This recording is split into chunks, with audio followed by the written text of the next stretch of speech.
The Judge's Secret Guest, a Hercule Poirot Mystery. Chapter 1.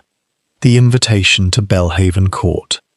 The letter arrived on a grey Tuesday morning, delivered by a manservant in a coat too heavy for the mild October weather, and Hercule Poirot turned it over twice in his small, precise hands before he opened it, for he had learned long ago that the quality of a man's stationery often told as much as the quality of his prose.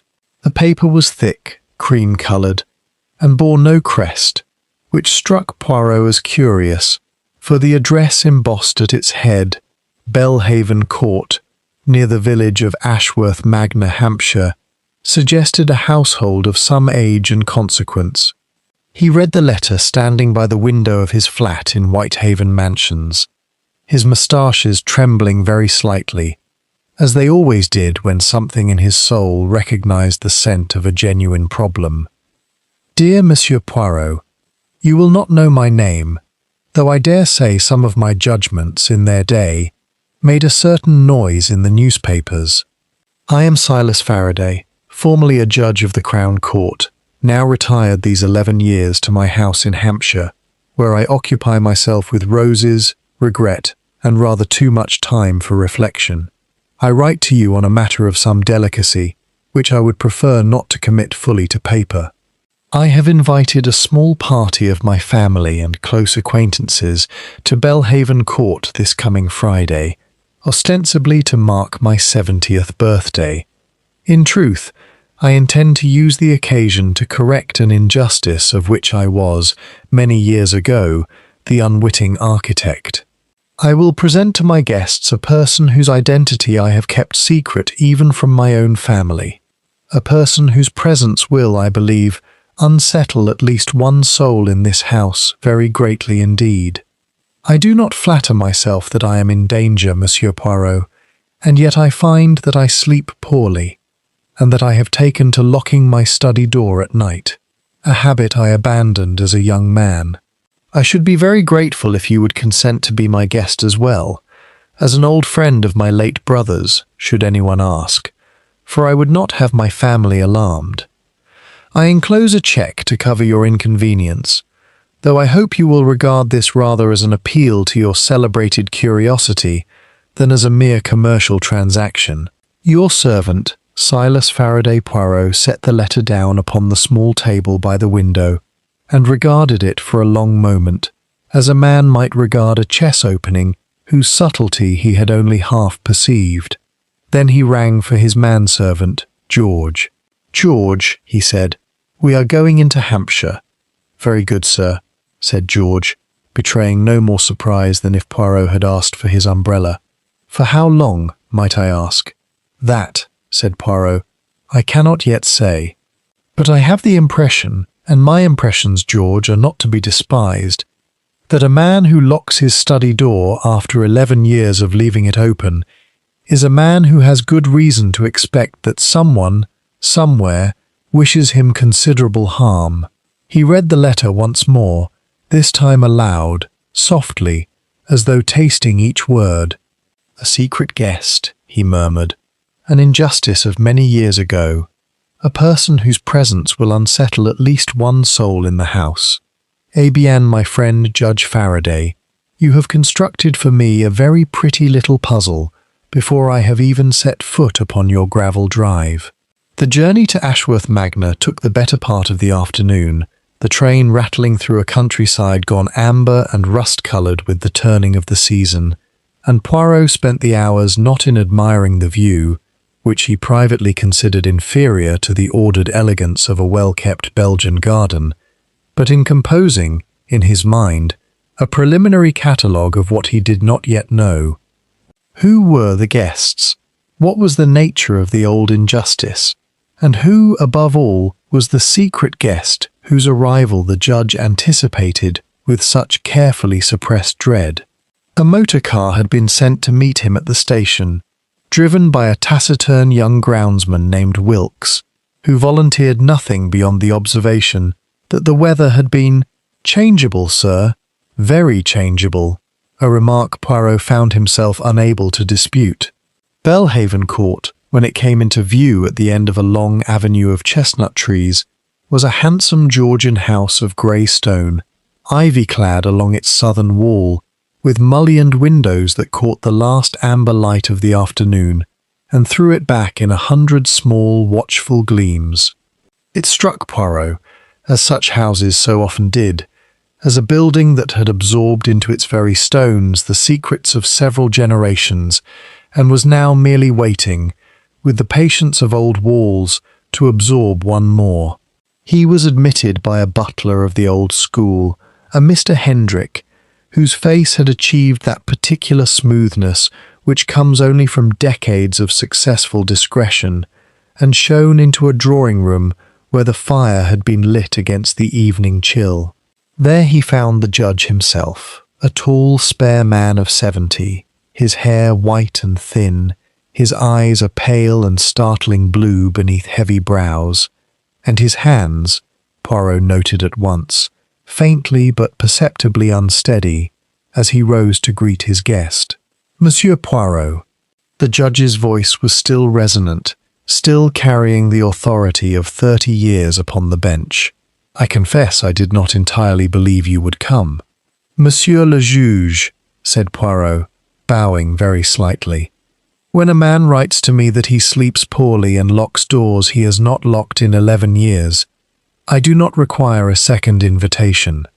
Something moved behind the judge's pale eyes, relief perhaps, or its opposite, a deepening of some private apprehension, and he glanced, for the briefest of moments, toward the closed door of the drawing-room, beyond which Poirot could hear the murmur of other voices, other guests already arrived, already, no doubt, wondering who this small, egg-headed foreign gentleman might be, and why the judge had chosen this particular week, of all weeks, to summon him. "Come," said Judge Faraday, and his hand, when it touched Poirot's sleeve, trembled visibly now. "Let me present you to my family. And then, Monsieur Poirot, then perhaps you will permit me a few private words, before dinner, concerning the true purpose of this gathering." But dinner, as it happened, would come and go, and the true purpose of the gathering would remain, for one crucial hour, unspoken, and by the time Judge Silas Faraday found the courage to speak it aloud to Hercule Poirot alone, it would already be too late. "Quick heads up, detectives! I've put together an exclusive collection of mystery stories created especially for my biggest fans. These are brand new cases you won't find on YouTube. If you love clever clues, shocking twists, and impossible mysteries, check the pinned comment or the description to get your copy. Now, let's jump into today's case. Chapter 2: A House of Old Secrets.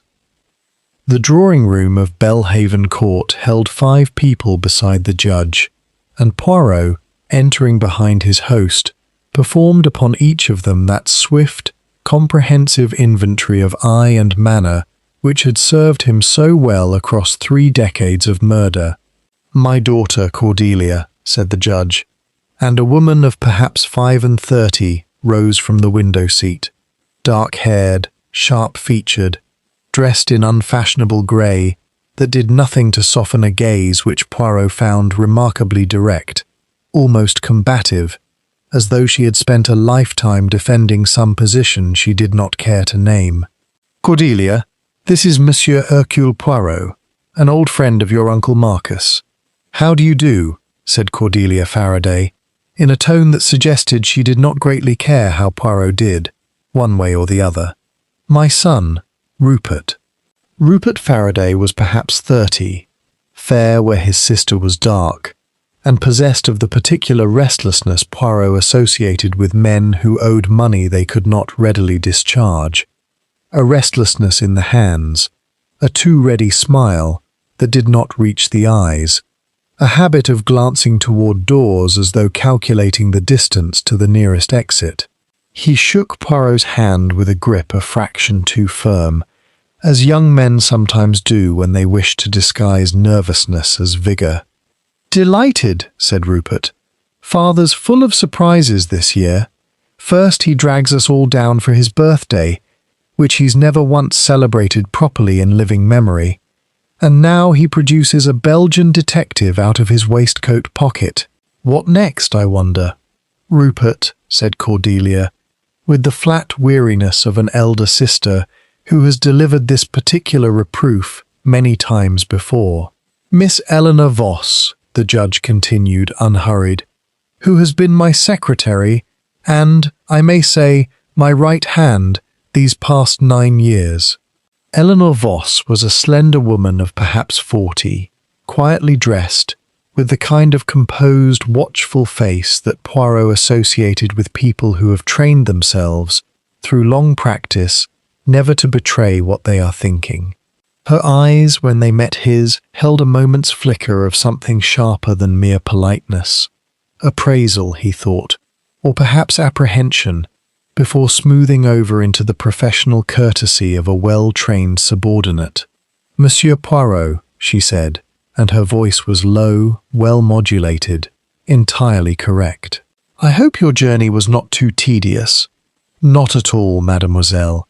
The English countryside in October has its own melancholy charm, though I confess I prefer a garden where the roses know their place and grow in orderly rows. A ghost of a smile touched her mouth, there and gone. The judge's roses are famously undisciplined, I'm afraid. He refuses to let the gardener prune them properly. He says a rose that has not been allowed a little wildness is not worth the growing. Dr. Anthony Reeve, the judge went on, my physician, and, I flatter myself, my oldest friend. We were at Cambridge together, which is a very long time ago now, Anthony, whatever you may say to the contrary. Dr. Reeve was a heavy-set man in his late 60s, with a ruddy, genial face, and the slightly overloud manner of a man accustomed to reassuring frightened patients. But Poirot, whose business it was to observe what lay beneath such manners, noted that the geniality did not entirely extend to the eyes, which rested upon the judge with something that might have been concern, or might, with equal plausibility, have been calculation. Faraday exaggerates my virtues, as always, said Dr. Reeve, pumping Poirot's hand, though I don't doubt he needed a friend at Cambridge, given how insufferably clever he was even then. And finally, said the judge, and here, Poirot noted, his voice took on a fractional coolness, my late wife's sister, Mrs. Beatrice Linley. Mrs. Linley was a stout woman of some 60 years, dressed in the deep and rather old-fashioned mourning she had apparently never abandoned since her sister's death. Her small eyes bright and darting beneath an elaborate arrangement of grey curls. She inclined her head to Poirot with the barest civility, and Poirot understood at once, from the subtle chill that had entered the room, that whatever cordiality existed between Mrs. Linley and her brother-in-law, the judge was a cordiality maintained for the sake of appearances only. And I understand, said Mrs. Linley, in a voice that carried further than the room strictly required, that we are to expect yet another guest before the evening is out. Someone Silas has been most mysterious about. Her small eyes fixed upon the judge, with an expression that mingled curiosity and something colder. Really, Silas, at your age, one would think you had outgrown the taste for theatrics. All will be made clear at dinner, Beatrice, said the judge, and though his tone remained mild, Poirot observed that his unsteady hand had found its way to the back of a chair, gripping it as a man grips a rail upon a rolling ship. It was at this moment that the drawing-room door opened once more, and Hendrik the butler announced, in the sonorous tones proper to his office, Mr. Gerald Ashcombe. The man who entered was perhaps 45, well dressed in the manner of a successful country solicitor, his dark hair silvering handsomely at the temples, his manner smooth and assured. He crossed the room with the easy confidence of a man entirely at home in good society, greeting the judge with a warmth that struck Poirot as, perhaps, a shade too well rehearsed. Faraday, my dear fellow, Many happy returns. And you must be the celebrated Monsieur Poirot. Your reputation precedes you even into our sleepy corner of Hampshire." Ashcombe's handshake was firm, brief, entirely correct. "I have the honour of managing the judge's legal affairs, Monsieur Poirot, and a great honour it has been these 15 years. 15 years, said Poirot thoughtfully. Then you knew Monsieur le Juge already when he was still upon the bench, knew him, and appeared before him, on more than one occasion, in my younger and more nervous days as a junior barrister." Ashcombe smiled, showing excellent teeth. "He terrified me thoroughly, as I recall. A most exacting judge. Very little escaped his notice." "Very little," the judge agreed, and there was something in the quiet way he said it, some weight beneath the ordinary courtesy of the words, that caused Poirot's small grey cells to stir with the particular pleasure they reserved for the scent of a genuine mystery, still hidden, but not, he suspected, hidden for very much longer. He glanced about the room once more, at Cordelia's guarded stillness, at Rupert's restless hands, at Eleanor Voss's professional composure, at Dr. Reeve's watchful geniality, at Mrs. Linley's bright, avid eyes, at Ashcombe's smooth assurance, and thought, with the particular satisfaction of a connoisseur regarding a well-laid table, 6 people, and every one of them, unless he was very much mistaken, guarding some secret from the others. Somewhere in this handsome grey house, an old injustice waited to be corrected, and somewhere among these 6 carefully polite faces, Poirot suspected, was a soul who would go to very great lengths indeed to see that it never was. Chapter 3. The Judge's Warning. Dinner was announced at 8, but before the party moved through to the dining room, Judge Faraday drew Poirot aside into the small library that adjoined the drawing room, closing the door behind them with a care that did not escape Poirot's notice. "Monsieur Poirot," the judge said without preamble, "I have perhaps 20 minutes before Hendrik will come to fetch us, and I find that what I have to say does not compress easily into 20 minutes, so I shall speak plainly, and you must forgive an old man's want of elegance. Take your time, Monsieur le Juge. I am entirely at your disposal." The judge crossed to the fireplace, where a modest fire burned against the evening chill, and stood with his back to it, his hands clasped behind him, a posture, Poirot thought, that he must have adopted 1,000 times upon the bench, addressing counsel with exactly this same air of weighing his words before he released them. 26 years ago, the judge began, I presided over the trial of a young man named Edmund Voss, accused of the murder of his employer, a wealthy corn merchant named Josiah Cartwright, in the town of Reddington. The evidence against Voss was circumstantial, but, at the time, seemed to me conclusive. A quarrel witnessed by servants, a debt owed by the accused to the dead man, the absence of any alibi for the crucial hour, and a blood-stained coat found, apparently, in young Voss's own lodgings. I directed the jury according to the evidence as it then stood. They convicted him. He was sentenced to life imprisonment, and he died in Dartmoor 11 years later, of a fever, protesting his innocence to the last, as such men so often do. "You believe now that he did not do it," said Poirot. "It was not a question."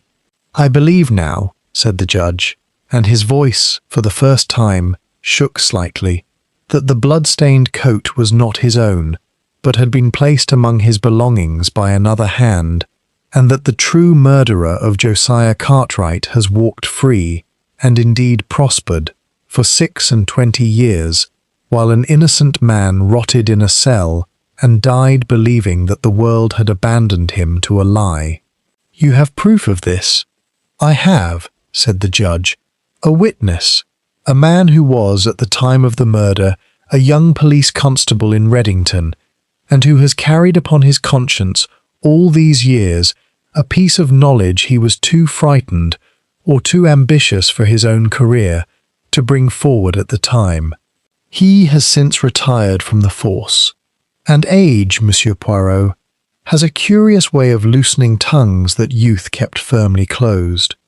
He came to me 3 months ago, unburdened himself of what he knew, and I have spent those 3 months verifying, as best an old man can, that his account holds together. And it does? It does. It points, with a clarity I find I cannot now unsee, toward a person very much closer to this house than I would ever have believed possible. The judge's pale eyes met Poirot's directly.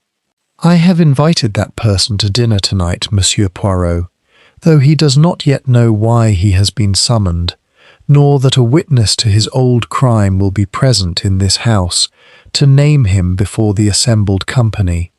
I intend, after dinner, when the port has been passed and my guests are comfortable, to present my former constable, a Mr. Thomas Renner, who arrives by the 8:40 train and will be met at the gate, and to invite him to tell what he knows.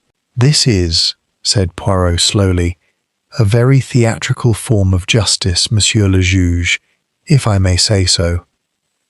Would it not have been simpler and safer to take Mr. Renner's account directly to the police?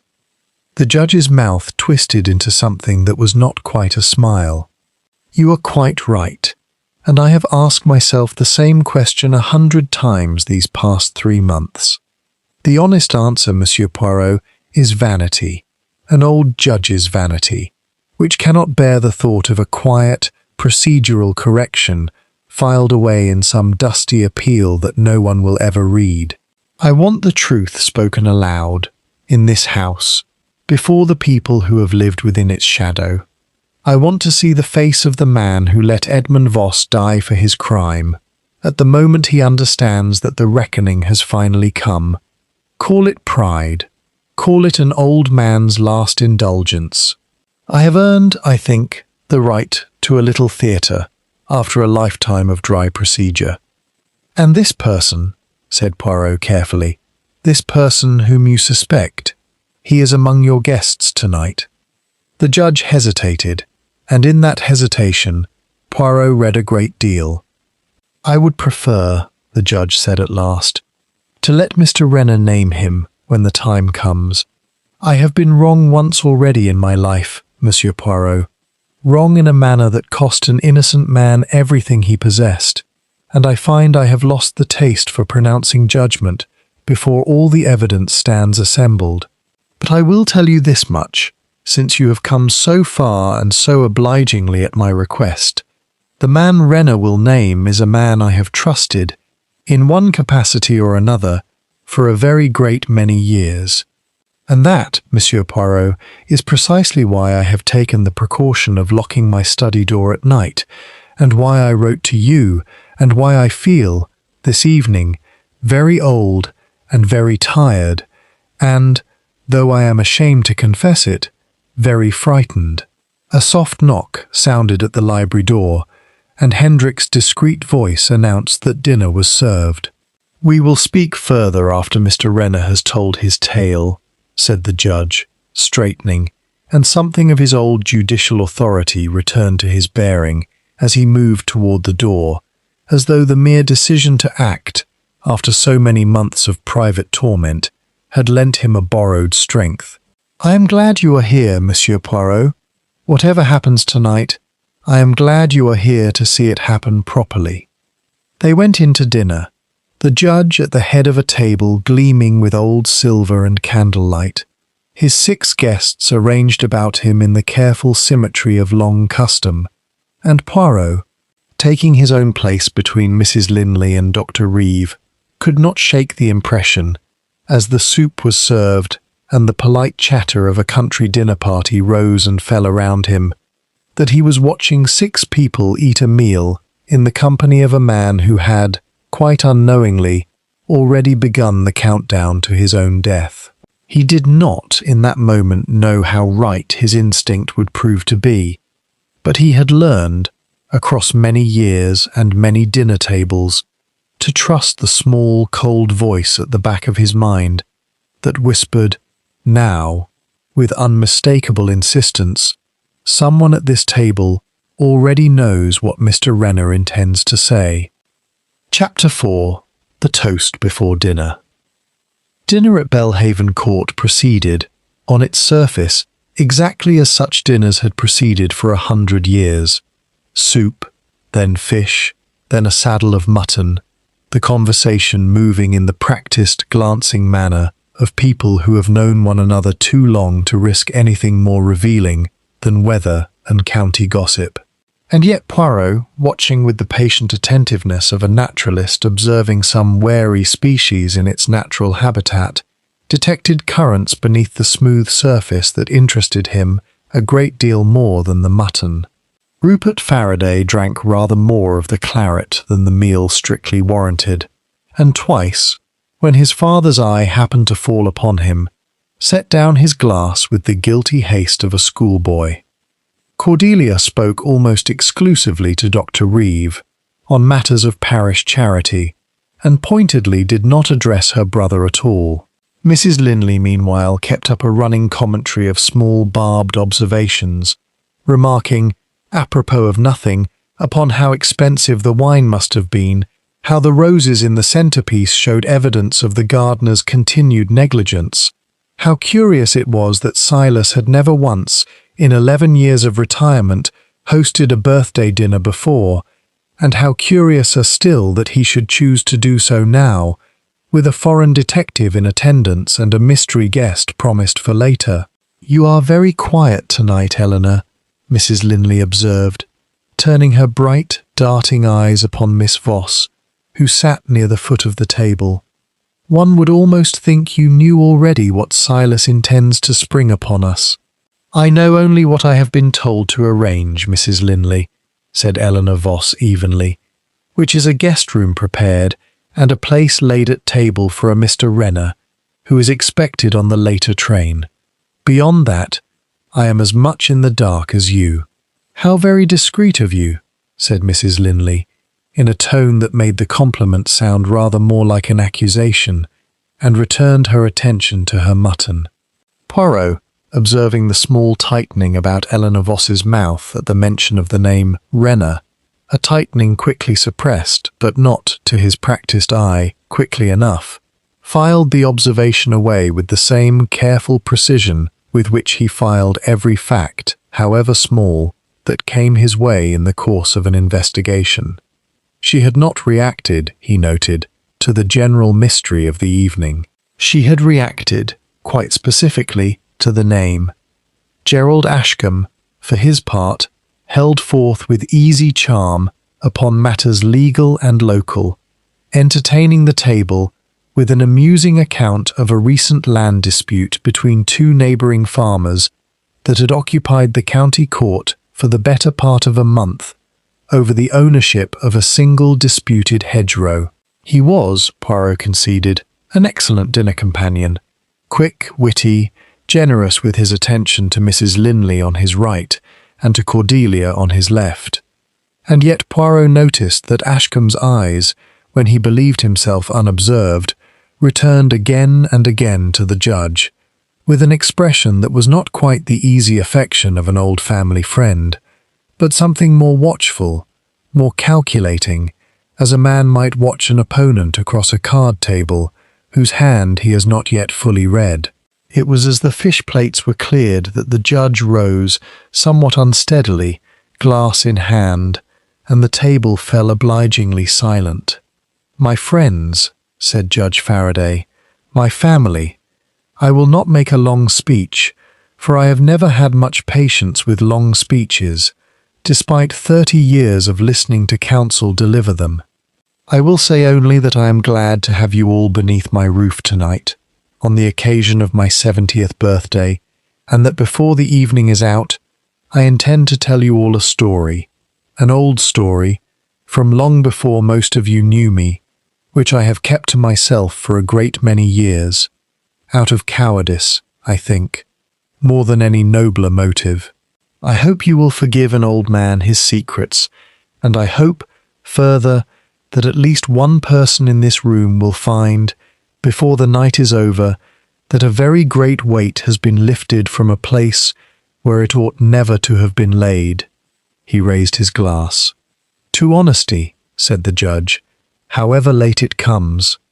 The toast was echoed around the table, "To honesty," in voices that ranged from Dr. Reeve's hearty good humour to Mrs. Linley's suspicious murmur to Rupert's rather too eager gulp of claret.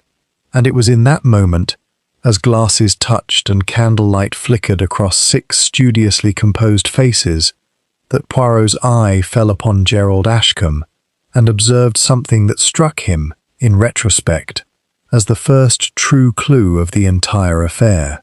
Ashcombe had raised his glass with the others, had murmured the toast with the others, and yet, for the fraction of a second in which every other eye at the table had turned, instinctively, toward their host, Ashcombe's eyes had not. They had remained fixed upon the judge's hands, specifically, Poirot would later reflect, upon the small crystal glass of brandy that stood, untouched as yet, beside the judge's place, awaiting the moment, after the ladies withdrew, when the gentlemen would settle to their port and cigars. It was a small thing, a glance, held perhaps 2 seconds too long, in a room full of glances. But Hercule Poirot had built a career, and indeed a philosophy of life, upon the conviction that murder was very rarely announced by anything so crude as a raised voice or a visible weapon.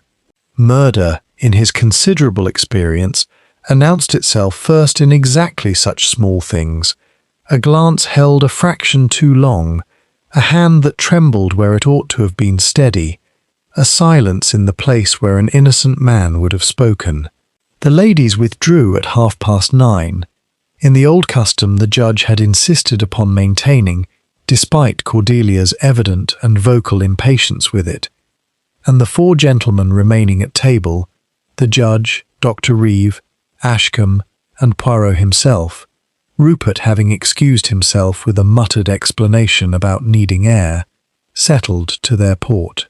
It was Hendrik who poured the brandy for the judge, as was his invariable custom, setting the small crystal glass at his master's right hand with the same unthinking precision he had brought to the task.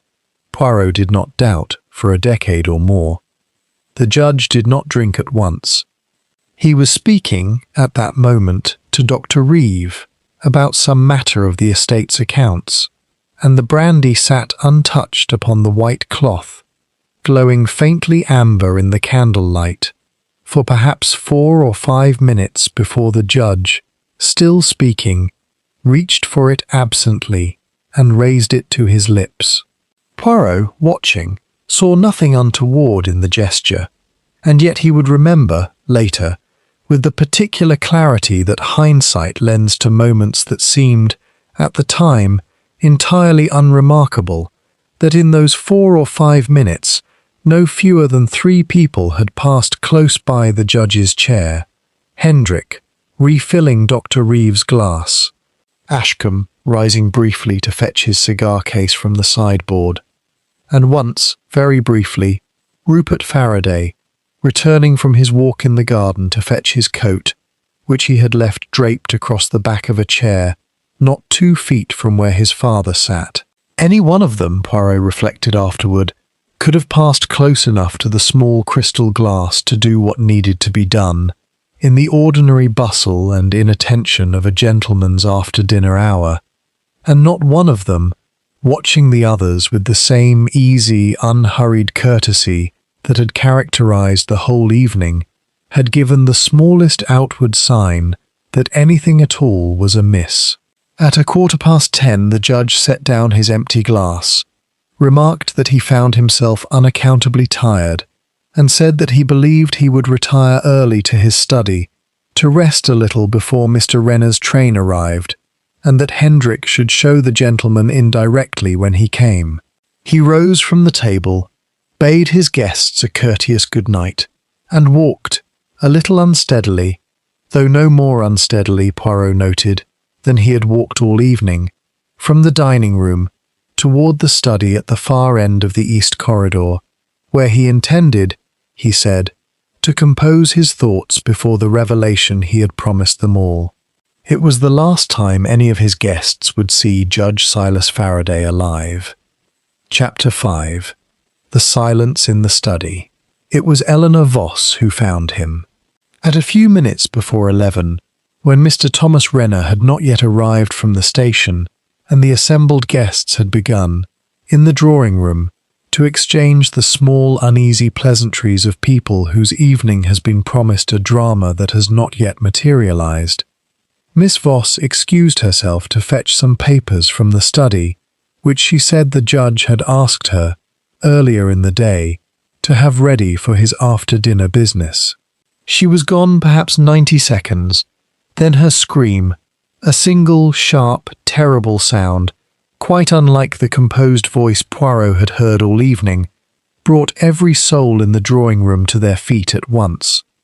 Poirot reached the study first, moving with a speed that belied his years and his dignity, and what he found there he would remember, in its every particular, for the rest of his professional life. Judge Silas Faraday lay slumped forward across his desk, his cheek resting upon a half-written sheet of paper, his right hand still loosely curled as though it had, in its final moment, been reaching for the pen that now lay fallen upon the carpet.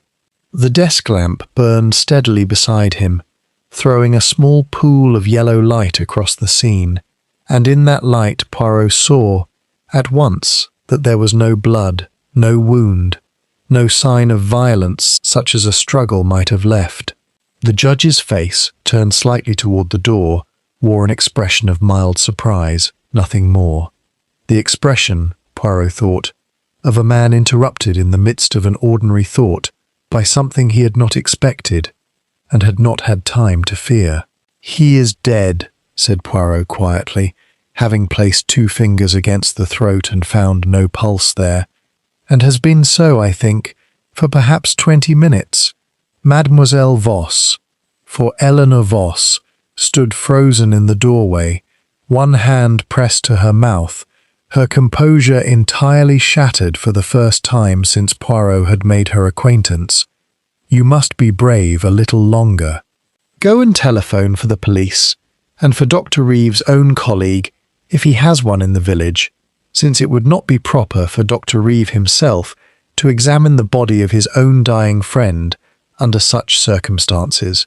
Go now, quickly." She went, white-faced, and behind her the doorway filled rapidly with the other guests. Cordelia, her hand at her throat, uncharacteristically silent. Rupert, swaying slightly, his face gone the colour of ash. Mrs. Linley, emitting a series of small, horrified exclamations. Dr. Reeve, pushing forward with the brisk authority of his profession to examine what Poirot had already examined. And Gerald Ashcombe standing very still in the doorway, his face composed into an expression of shock that Poirot found himself studying with particular interest, for it seemed to him, in that first unguarded moment, to contain within it something that was not quite shock at all, but rather the stillness of a man calculating, very rapidly, the implications of what lay before him.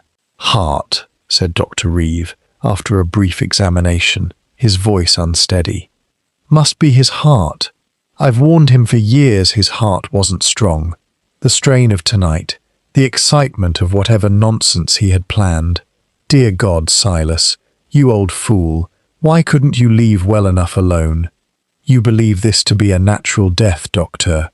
Poirot's voice was mild, but something in it caused Dr. Reeve to look up sharply. "What else would it be, man? There's no wound, no sign of violence." "There are," said Poirot, "a great many ways for a man to die that leave no wound, and no sign of violence, and a physician of your experience knows this as well as I do, if not better."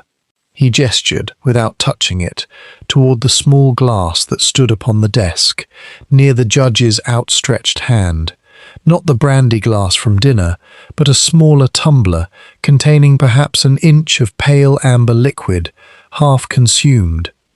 This was not upon the desk, I think, when the judge left the dining room. Can you tell me what it might contain?" Dr. Reeves stared at the glass for a long moment, and something moved across his ruddy face that Poirot could not entirely read. Fear, perhaps, or the particular horror of a man who suspects, suddenly and dreadfully, that his private knowledge has become relevant in a way he had never anticipated. "It is his heart medicine," Dr. Reeves said at last, very quietly. "A tincture of digitalis, mixed with water, which I prescribed for him some 3 years ago, for a weakness of the heart. He kept a bottle of it locked in this desk, to take should he feel any irregularity. He was most careful about the dosage. I impressed upon him repeatedly that an excess would be extremely dangerous, that the margin between an effective dose and a fatal one was a narrow one indeed. And if a man," said Poirot slowly, "wished to kill Judge Faraday tonight, and knew of this medicine, and knew where it was kept, would it not be a very simple thing to add to it, unnoticed, an amount sufficient to stop an already weakened heart?" The silence that followed this question was, to Poirot's practiced ear, more eloquent than any words could have been.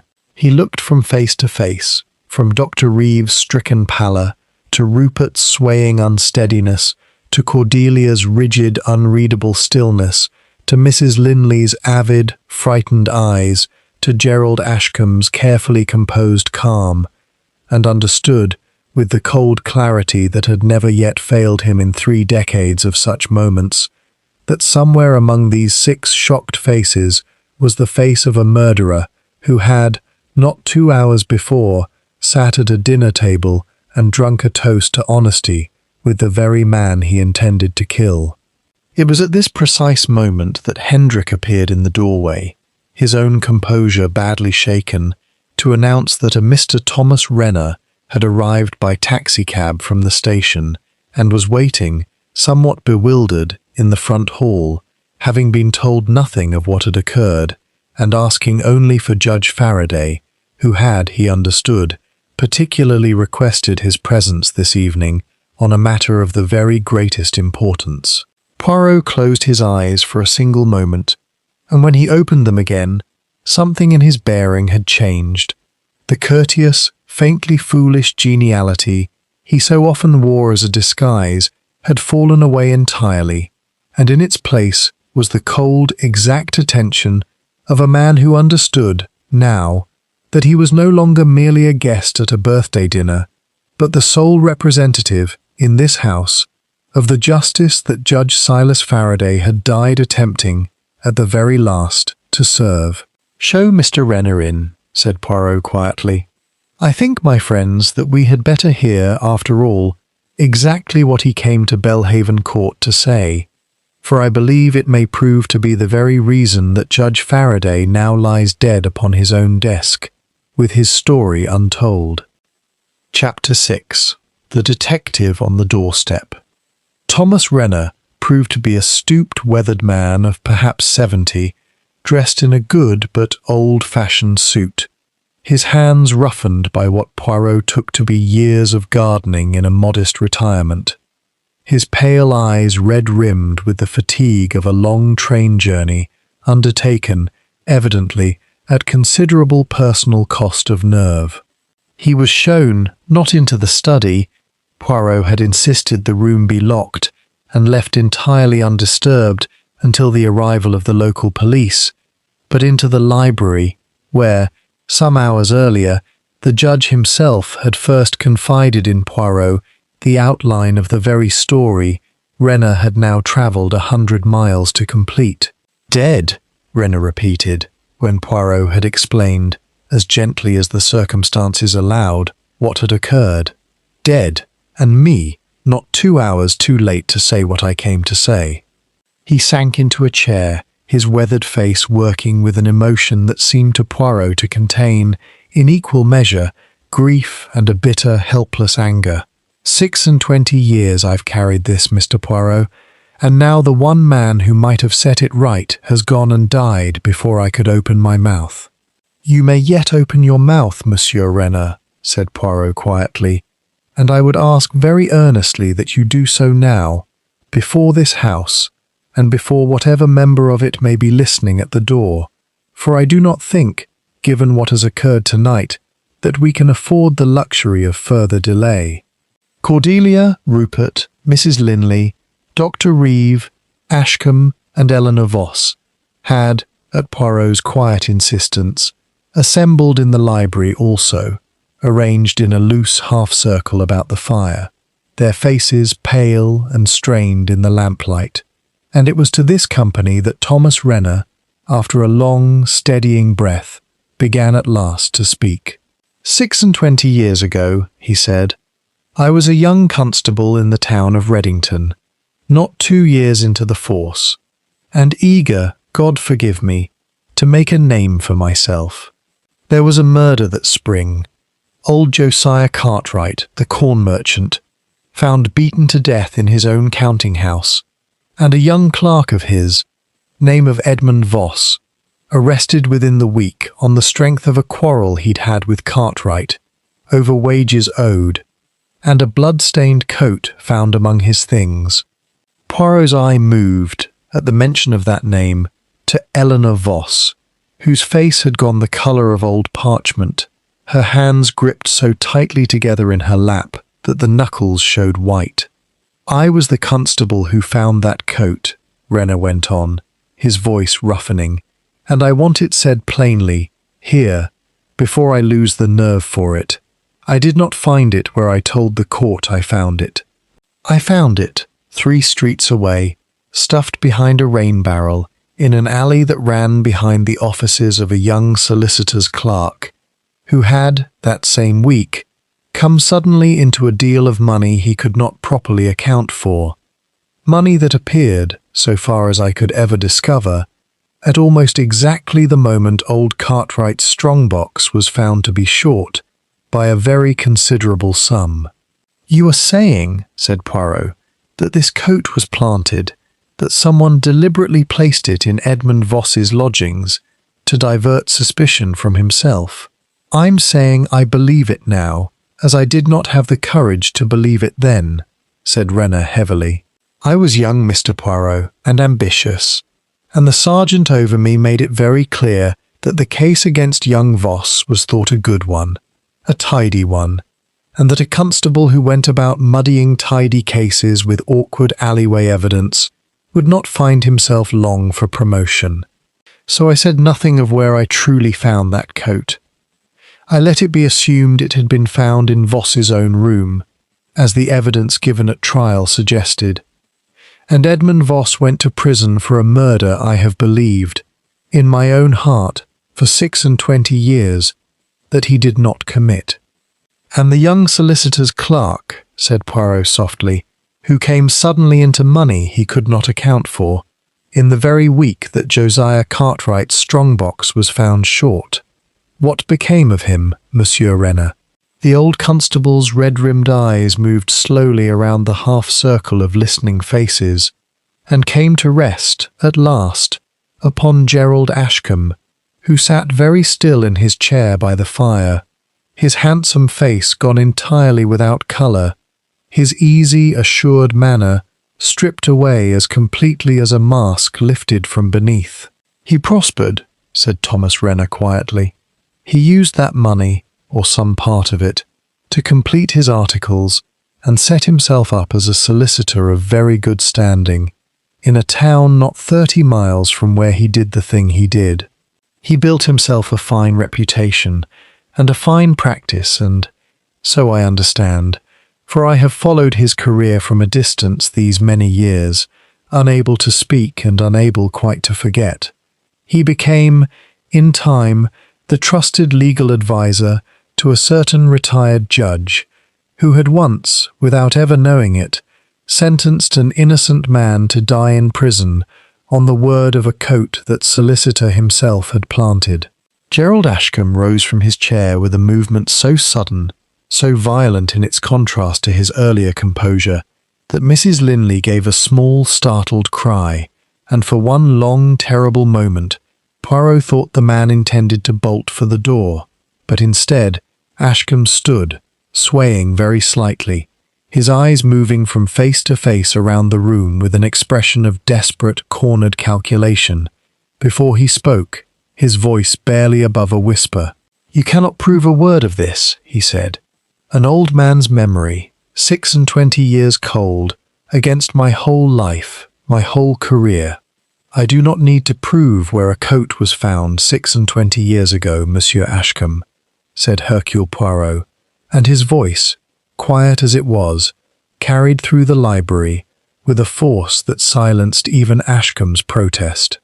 "I need only to establish where a small quantity of digitalis found its way, some 2 hours ago, into a glass of medicine belonging to a man who had summoned Mr. Renner to this house for the express purpose of telling, at last, exactly the story we have just heard. And that, Monsieur Ashcombe, I believe I am now very well placed to do." Chapter 7. Grey Cells at Work. The local police, in the persons of Inspector Marsh and a young constable named Whitfield, arrived within the hour, summoned by Eleanor Voss's earlier telephone call, and Poirot spent a considerable portion of the small hours of the morning in close and courteous conference with the inspector, a lean, sandy-haired man of perhaps 40, who possessed, Poirot was relieved to find, both intelligence and the good sense to recognize when a case had already been very substantially advanced by a mind superior to his own.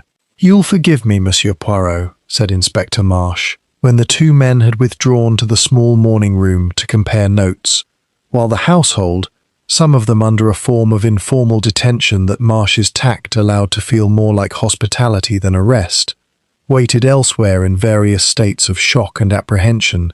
But a man doesn't often walk into a case to find the whole motive laid out for him inside the first hour, complete with a witness who's carried it about for 26 years. It's almost too neat. "You are quite right to distrust neatness, Inspector," said Poirot approvingly. "It is indeed one of the very few instincts I would counsel you never to abandon in this profession.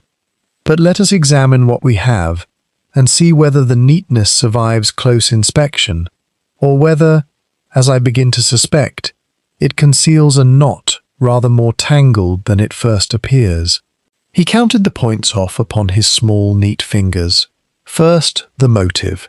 Monsieur Ashcombe stood to lose everything: his career, his reputation, his liberty, should the truth of the Cartwright murder come to light. This is a motive of the very first order, Inspector, and I do not for one moment discount it. Second, the opportunity. Monsieur Ashcombe rose from the dinner table during the gentleman's port, ostensibly to fetch his cigar case from the sideboard, a sideboard which, I have confirmed with Hendrik, stands not 4 feet from the chair in which the judge sat, with his glass of brandy resting untouched upon the cloth before him for some minutes. It would have been the work of a moment for a man passing close by to add something to that glass, had he possessed, beforehand, the means to do so. "And did he possess the means?" asked Marsh. "Where would a country solicitor come by a supply of digitalis?" "Ah," said Poirot, "this is precisely where our neat little parcel begins to show its loose threads, mon ami. For Dr. Reeve informs me that the digitalis tincture was kept, always, in a locked drawer of the judge's own desk, to which only the judge himself, and as it happens Dr. Reeve, who prescribed and periodically replenished it, possessed a key. Monsieur Ashcombe, so far as I have yet established, had no access whatsoever to that locked drawer, and therefore no ready means of introducing its contents into the judge's dinner glass at all. For you will recall, the poisoned drink was not the brandy from the dining table, but the medicine glass found upon the study desk itself, some time after the judge had already retired there alone. Inspector Marsh frowned. "Then how?" "That," said Poirot, "is precisely the question upon which the whole matter now turns.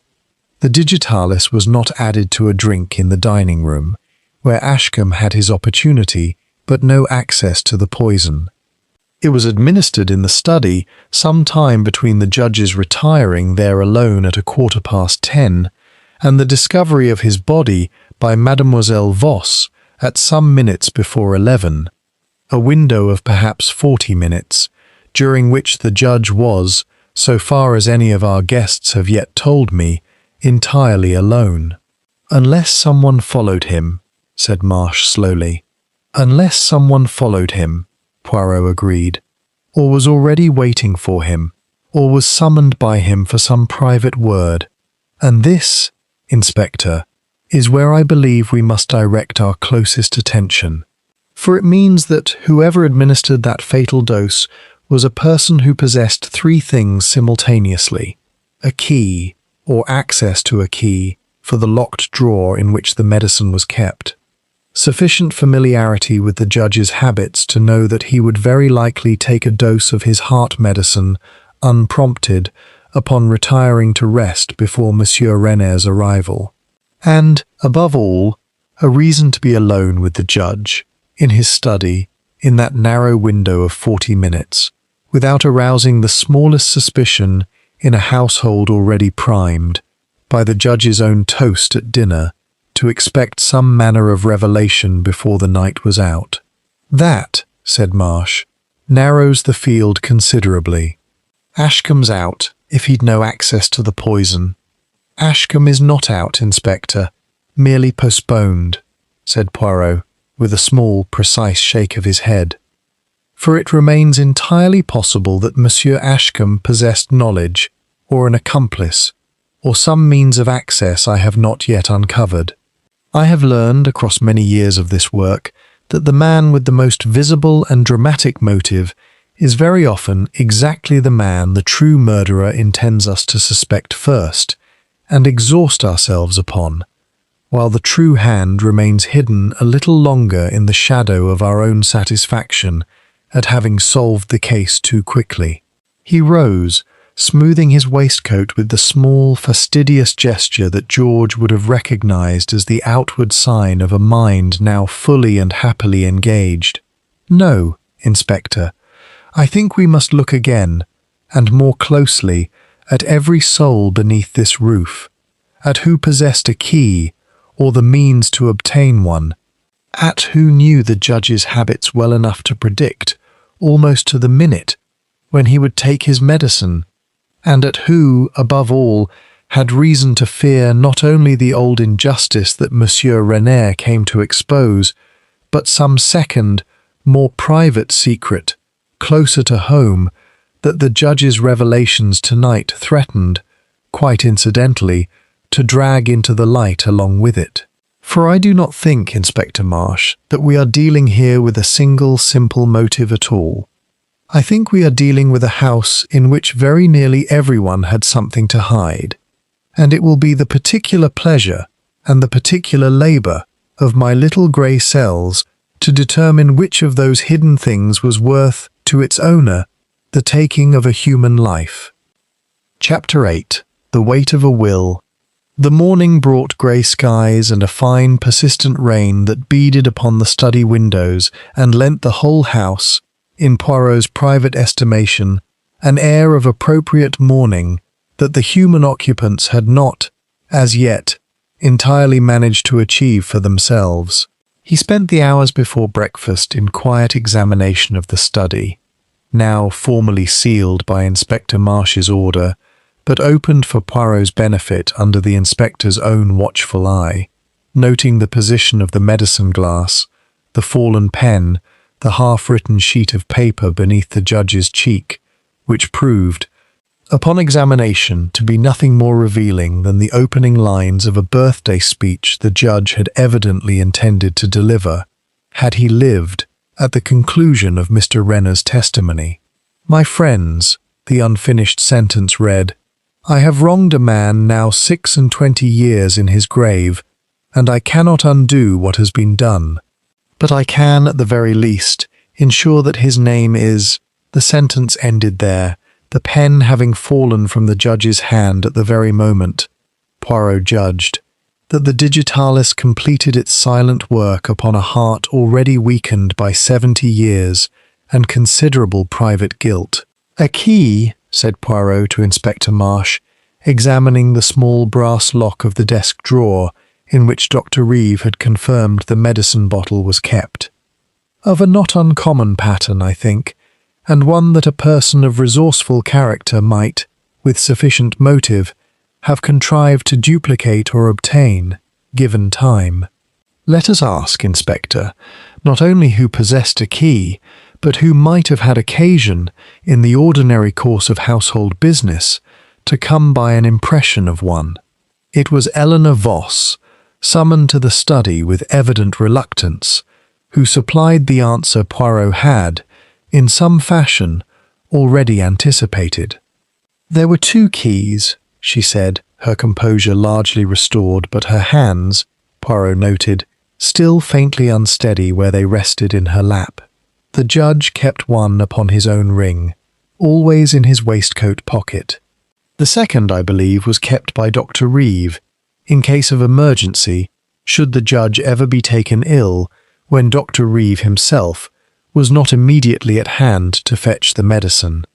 And this second key, where was it kept, when not in Dr. Reeve's own possession? In a small case in the judge's bedroom, upon the mantel, clearly labelled. Dr. Reeve visited perhaps twice a month, and had no need to carry it about with him between visits. It was understood that any member of the household, in a genuine emergency, might fetch it from the mantel and bring it to the judge, should Dr. Reeve himself not be present. "Then," said Poirot slowly, "any member of this household who knew where that second key was kept, which is to say, Inspector, very possibly every member of this household, given how such domestic arrangements tend to become common knowledge over years of shared residence, might, given a private moment in the judge's bedroom, have obtained access to that drawer without arousing the smallest suspicion." He turned his attention, then, to a matter he had been circling since the previous evening, a matter he raised, with characteristic delicacy, when Gerald Ashcombe was brought, at Inspector Marsh's request, to a formal interview in the library, his earlier composure now entirely restored, replaced by the wary, watchful calm of a professional man who has had some hours in which to consider his position. "You will not deny," said Poirot, without preamble, "that you had the very gravest motive in the world to wish Judge Faraday silent before Monsieur Renner could speak. But I find myself curious, Monsieur Ashcombe, about a rather more immediate matter, the judge's will. You have managed his legal affairs, I understand, for some 15 years. You will be familiar, therefore, with the disposition of his estate." Ashcombe's jaw tightened. "I fail to see what relevance." "Humour me," said Poirot pleasantly. "The estate," said Ashcombe, after a moment, "passes chiefly to his 2 children, Cordelia and Rupert, in equal shares, with certain provisions for Mrs. Linley's continued residence, and a legacy, a not inconsiderable one, to Miss Voss, in recognition of her long service." "And to yourself, Monsieur Ashcombe?" A pause, a modest bequest. "Nothing that would constitute, I think you are about to suggest, a motive for murder." "I suggest nothing as yet," said Poirot mildly. "I merely gather, Monsieur Ashcombe, as a magpie gathers small bright objects, without always knowing at the outset which of them will prove valuable. But tell me this, you drafted this will yourself, did you not, in your professional capacity?" "I did." "And was it, perhaps, drafted or amended recently? Within the last few months, let us say, within the period, perhaps, since Monsieur Renner first came to the judge with his old and troubling story?" Ashcombe's silence, this time, lasted a fraction longer than was comfortable. "There was a codicil," he admitted at last, "drawn up some 6 weeks ago, at the judge's instruction." "And its content, Monsieur Ashcombe?" "I am not at liberty to disclose the precise terms of a client's testamentary instructions, Monsieur Poirot, even under these circumstances, until such time as—" "Until such time," said Poirot gently, "as Inspector Marsh here obtains a court order compelling you to do so, which I do not think will require a very great deal of his time, given that your own client now lies dead in circumstances that a coroner will very shortly be asked to rule upon as murder. Come, Monsieur Ashcombe, it will go a great deal better for you, in the eyes of this room if not in the eyes of the law, if you tell us freely what you know, rather than forcing us to extract it as though from a reluctant and guilty man." Ashcombe's carefully composed face cracked, at last, into something closer to genuine fear. "The codicil," he said, low and rapid, "reduced my own bequest to a single token sum, and directed that the balance, a not inconsiderable balance, Monsieur Poirot, some £4,000, be settled instead upon a trust, for the benefit of any surviving relations of one Edmund Voss, to be administered, should none be found, for the general relief of persons wrongly convicted through miscarriage of justice. The judge told me, when he gave me the instruction, that it was a matter of conscience, and that he trusted I would understand, in time, exactly why." The room had gone very still. "He knew," said Poirot softly, "or at least suspected very strongly, 6 weeks ago, precisely who had wronged Edmund Voss. And he had already begun, quietly, methodically, in the manner of a man who has spent 30 years upon the bench, to arrange the correction of that wrong, long before Monsieur Renner's testimony last night made his suspicion a certainty before witnesses. Which means, Monsieur Ashcombe, that you have had 6 weeks, not merely 6 hours, in which to contemplate exactly what the judge intended for you. And 6 weeks, mon ami, is a very great deal of time in which a desperate man might contrive to obtain a key he did not, strictly speaking, possess." Chapter 9. The Clerk Who Remembers Too Much. It was in the small sitting room adjoining the library, some hours later, that Poirot sought out Eleanor Voss for what he described, with characteristic courtesy, as "a few small questions, mademoiselle, which I think may save us all a great deal of unnecessary unpleasantness, if you will be so good as to answer them frankly." Eleanor Voss regarded him for a long moment before she spoke, and Poirot noted, not for the first time, the particular quality of stillness she possessed. Not the frozen stillness of fear, but something more deliberate, more practiced, the stillness of a woman who has spent long years training herself to reveal nothing until she has chosen, quite consciously, to reveal it. "You wish to ask me," she said, "whether I am related to Edmund Voss. You anticipate me, mademoiselle, which I confess I find refreshing after so many hours of careful evasion from other quarters." "He was my brother," said Eleanor Voss quietly, "my elder brother, by 6 years. I was 19 when he was arrested, 24 when he died in Dartmoor, and I have spent every year since wondering whether I might, if I had been braver, or cleverer, or better placed in the world, have found some way to save him." "And you came to work for Judge Faraday, the very man who sentenced your brother to that death, 9 years ago. Was this coincidence, mademoiselle, or design?"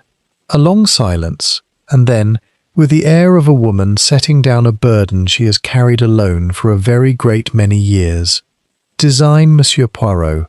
I will not insult your intelligence by pretending otherwise, particularly now that Silas is dead, and pretense seems, suddenly, a very small and shabby thing to cling to. I changed my name. Voss is my mother's maiden name, not the name I was born to, and I applied for the position of secretary to a retired judge, whose court records, I had discovered through long and patient research, included the trial of my brother. I wished to be close to him. I wished, I think, to watch him, to understand him, to determine for myself whether the man who had sent Edmund to his death was a monster, or merely a man who had been deceived, as we all had been deceived, by evidence that was never what it appeared to be. "And which did you find him to be, mademoiselle?" "Merely a man," she said, and her voice, for the first time, trembled. "A decent man, in fact, whatever else he may have been, meticulous, fair-minded, given to genuine remorse over the errors of his long career, though he did not know, for the first 8 of my 9 years in his service, that one of those errors bore directly upon the woman who brought him his morning correspondence and managed his household accounts. When Mr. Renner came to him 3 months ago, and the old case was reopened in his private conscience, I confess I did not tell him who I was. I let him believe I was merely his faithful secretary, moved by ordinary compassion at the thought of an old injustice, while inwardly I burned with an anticipation I can hardly describe to you, the anticipation, Monsieur Poirot, of finally, after 26 years, seeing my brother's name cleared and his true murderer named before the world. You knew then, before last night, the identity of that murderer? I suspected, she said carefully. The judge did not confide the name to me directly. He was, as I have said, unaware that I had any personal stake in the matter, beyond professional loyalty. But I am not a stupid woman, Monsieur Poirot. And I had eyes, and I had access to his correspondence in my capacity as his secretary, and I had noticed, over recent weeks, a certain coolness in his manner toward Mr. Ashcombe that had not existed before, alongside an unusual carefulness in what legal business he chose to entrust to him. I had begun to form my own conclusions. And did those conclusions, said Poirot, watching her very closely now, extend also to a certain drawer in the judge's desk, and a certain key kept upon a certain mantel, mademoiselle? For you will understand that I must ask this question, however painful, of every soul in this house who might have possessed both the motive and the means to see the truth of this old case buried once more, before Monsieur Renner could speak it aloud. And you, mademoiselle, forgive me, had perhaps the strangest motive of all, not to silence the truth, but very possibly, in some dark and desperate corner of a grief 26 years old, to administer a private justice of your own upon the man who had, however unwittingly, presided over your brother's destruction. Eleanor Voss went very white, but she did not look away. I loved him, she said, in the end, whatever I had intended when I first came here. Not as one loves a father precisely. I was too old, and my grief too particular for that. But as one comes to love a person one has watched struggle, honestly and at real cost to himself, toward a truth that will cost him a great deal to speak aloud. He was going to clear my brother's name last night, Monsieur Poirot, publicly, before witnesses, at real risk to his own reputation and his own peace of mind in his final years. Why in God's name would I kill the one man in England who was, at long last, prepared to do for Edmund what 26 years of silence had failed to do? It was, Poirot reflected, watching her steadily, an entirely reasonable question, and one that would occupy his little grey cells for the whole of that long, rain-soaked afternoon, as he turned it over and over, searching for the flaw that his instinct told him must, somewhere, be hidden within it. Chapter 10. A Name from the Past. The afternoon brought a development Poirot had, in truth, been quietly expecting since his first careful reading of the study's physical evidence, a summons from Inspector Marsh, whose men had spent the intervening hours conducting a methodical search of the house and grounds, and who now awaited Poirot in the study with an expression that mingled satisfaction and a certain professional bewilderment. "We've found something, Monsieur Poirot, and I confess I don't quite know what to make of it." Marsh held out, upon his open palm, a small brass key of the same pattern as the one still fitted, undisturbed, into the lock of the desk drawer. "This was found this morning, wrapped in a handkerchief," tucked behind a loose brick in the garden wall, not 30 yards from the study window. A spot easily reached from outside without entering the house at all, and easily found again, I'd wager, by anyone who knew roughly where to look and troubled to search the wall with any care. "A second duplicate key," murmured Poirot, turning it over in his fingers. "Where the original from the judge's bedroom mantel remains, I take it, undisturbed in its accustomed place." "Exactly so. Whoever used this one had it made in advance. Weeks in advance, I'd guess, given how it's tarnished, as though it sat in that wall a good long while, not just since last night." "This," said Poirot slowly, "confirms what I have suspected since this morning, that someone in this house, or connected to it, has been preparing for the possibility of this crime for some considerable time. Not the sudden, desperate improvisation of a man cornered without warning at the dinner table, but the patient, methodical preparation of someone who knew, weeks ago, that the moment might come when Judge Faraday's secret would need to be silenced permanently, and who took the trouble to arrange the means well in advance of the need." "That points back to Ashcombe," said Marsh. "He's the one who's had 6 weeks to stew over that codicil." "It points," said Poirot carefully, "toward anyone who might have learned, in the same 6 weeks, that the judge's old conscience had been reawakened. And I do not think, Inspector, that we can any longer confine our suspicion to Monsieur Ashcombe alone, however excellent his motive. For consider, if this key was fashioned weeks ago and hidden in the garden wall for later use, then its user required not merely motive, but also opportunity to visit that particular spot, unobserved, both to conceal the key initially and to retrieve it last night before making use of it. A spot, I am given to understand, that lies directly beneath the study window and is reached most naturally not from the main drive, where a guest arriving for dinner would be seen by Hendrik and by the other household staff, but from the kitchen garden, a route far more familiar to a member of the household than to any occasional visitor. He turned the small key over once more in the lamplight. "I think, Inspector, we must ask ourselves who among this household possesses that particular, intimate familiarity with the grounds. Who has walked that garden path so many times that its use would draw no notice, arouse no comment, require no explanation even should a servant happen to observe them there in the dusk?" It was a question that led Poirot, within the hour, to a conversation with Wilkes the groundsman, who proved, under gentle questioning, to possess a memory both more precise and more useful than his earlier taciturnity had suggested. "That wall, sir. I know it well. Mend the pointing there most autumns, on account of the frost getting into the old mortar." Wilkes scratched his weathered chin.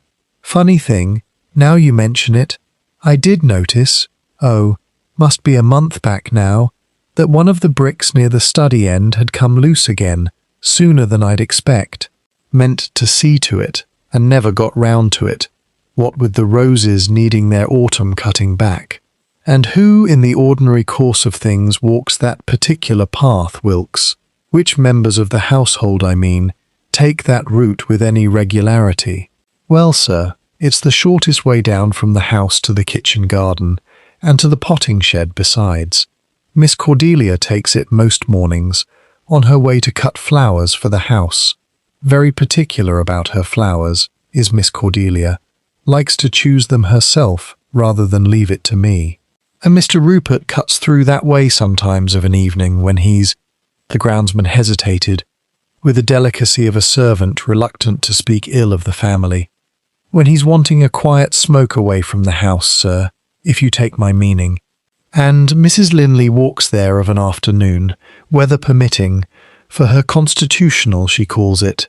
And Monsieur Ashcombe, Miss Voss, Dr. Reeve, couldn't say I've ever seen any of them three take that particular path, sir, not in all my years here. It's not the way you'd come from the front drive, nor from the guest wing neither. It's a household sort of path, if you follow me. The kind of route a person only knows if they've lived here a good long while, or grown up walking it. Poirot thanked the groundsman gravely, and stood for a long moment afterward in the thin autumn sunshine that had, at last, broken through the earlier rain, turning the small brass key over and over in his fingers, and feeling, for the first time since his arrival at Belhaven Court, the particular cold satisfaction of a man who senses that the true shape of a mystery is beginning, at last, to emerge from beneath the tangle of motives and secrets that had at first obscured it so thoroughly. Not Ashcombe, whose motive was undeniable, but whose access, it now seemed, was very much in question. Not Eleanor Voss, whose familiarity with the grounds was, by her own admission and Wilkes's testimony alike, negligible. But one of three people, Cordelia, Rupert, or Mrs. Beatrice Linley, each of whom walked that garden path so regularly, so unremarkably, that a hidden key and a moment's business at a loose brick would have drawn no attention whatsoever from anyone who chanced to observe them there, and each of whom, Poirot now understood with growing certainty, must possess some second motive of their own, some private secret, quite separate from the old wrong done to Edmund Voss, sufficiently urgent to explain why any one of them might have wished Judge Silas Faraday silenced on this particular night before his promised revelations could be spoken aloud. Chapter 11. The Gambler's Ledger. Rupert Faraday, summoned to the library that evening, arrived with the unmistakable air of a man who has spent the intervening hours fortifying himself, not entirely successfully, against an ordeal he has long anticipated and dreaded in equal measure. "I suppose you want to know why I nearly bolted from the room last night when Renner started talking," he said, before Poirot had spoken a single word, dropping into a chair with a heaviness that seemed to Poirot less the product of grief than of some more immediate and personal anxiety. "Everyone's noticed. I'm not such a fool as to think otherwise. I had indeed observed a certain agitation, Monsieur Faraday, yes. Perhaps you would be so good as to explain its cause." Rupert laughed, a short, humourless sound. "It's not what you think, or perhaps it's exactly what you think. I hardly know any longer what a detective like you is capable of divining from a man's face across a dinner table." He ran a hand through his fair hair, disordering it further. "I owe money, Monsieur Poirot, a great deal of money, card debts mostly, accumulated over the past 2 years in London, and one particularly disastrous evening at a club I ought never to have set foot in, which alone accounts for the better part of £1,100 I have not the smallest notion how to repay. And your father knew of this." "My father," said Rupert bitterly, "knew a portion of it, enough to have grown thoroughly disgusted with me, which was bad enough, but not, I think, the full sum, which I have been concealing from him, with an increasingly desperate series of half-truths, for the better part of a year. I came down for this wretched birthday dinner, fully intending to ask him, at last, for the money outright, and fully expecting to be refused, and lectured, and very possibly cut off from my allowance altogether for my trouble. And instead," said Poirot gently, "you found yourself at a dinner table where your father announced his intention to speak, before the assembled company, of some old injustice from 30 years past, an announcement that had, so far as you knew at the time, nothing whatsoever to do with your own private difficulties." "Exactly so. My agitation, Monsieur Poirot, had nothing to do with Edmund Voss or Gerald Ashcombe or any of it. I hadn't the faintest idea what father was driving at, and frankly I hardly cared, being too consumed with dread of my own coming interview to pay the old story much attention at all. I went out into the garden after dinner for a cigarette, precisely because I could not bear to sit at that table pretending an interest in ancient legal history when my own future hung so wretchedly in the balance. "You went into the garden," said Poirot slowly. "By which path, Monsieur Faraday?" Rupert's brow furrowed. "The kitchen garden path, I suppose. It's the quickest way out from the dining room side of the house, past the old wall, down toward the shrubbery, where a man can smoke in peace without the ladies complaining of the smell in their hair." "Past the old wall," Poirot repeated with careful emphasis. "Tell me, Monsieur Faraday, during this walk, did you perhaps pause anywhere along that wall, touch it, examine it, have occasion to put your hand to any of its bricks?" "Aye." Rupert stopped, and something like genuine alarm entered his face for the first time. "I leaned against it, now you mention it, while I finished my cigarette. Why in God's name does that signify? It may signify a great deal, or it may signify nothing at all," said Poirot, watching him closely. "But tell me this, and I would ask you to consider your answer with very great care, Monsieur Faraday, for a great deal may depend upon its accuracy. Did you observe during your walk in the garden any other person, any other member of this household, or any stranger, near that same stretch of wall, either before or after your own passage through it?" Rupert was silent for a long moment, his face working through several successive expressions: fear, calculation, and finally, it seemed to Poirot, a kind of reluctant, dawning honesty. "There was someone," he said slowly. "I didn't think anything of it at the time. I was too wrapped up in my own troubles to pay it proper mind. But yes, now that you press me on it, I did see someone near the wall, a little further along, in the shadow of the old yew, just as I was finishing my cigarette and turning back toward the house." "Who, Monsieur Faraday?" Rupert met Poirot's eyes at last, and something in his face suggested that he understood, fully now, the weight of what he was about to say. "Aunt Beatrice," he said. "I saw Mrs. Linley standing quite still by the yew tree, not 20 feet from the wall, at perhaps 11:15, which, if I've reckoned the time of father's death aright from what's been said today, must have been very nearly the last few minutes before Eleanor found him. I thought nothing of it at the time, beyond a passing surprise that she should be out walking in the cold and the dark, rather than sitting with the others in the drawing-room. I have been trying, rather cravenly, Monsieur Poirot, not to think of it again since, because I did not wish, whatever suspicions might arise, to be the man who pointed a finger at his own aunt." Chapter 12. The Physician's Confession. Before Poirot could act upon Rupert's reluctant disclosure, however, a development of an entirely different character claimed his attention. For Dr. Anthony Reeve, appearing at the library door with the ashen, hollowed look of a man who has spent a sleepless night wrestling with his own conscience and lost the battle decisively, requested a private word, and Poirot, sensing at once the gravity of what was to come, dismissed Rupert with instructions to speak of their conversation to no one, and turned his full attention to the physician. "I have not been entirely honest with you, Monsieur Poirot," Dr. Reeve began, without preamble, lowering himself heavily into the chair Rupert had just vacated. "Not about the murder.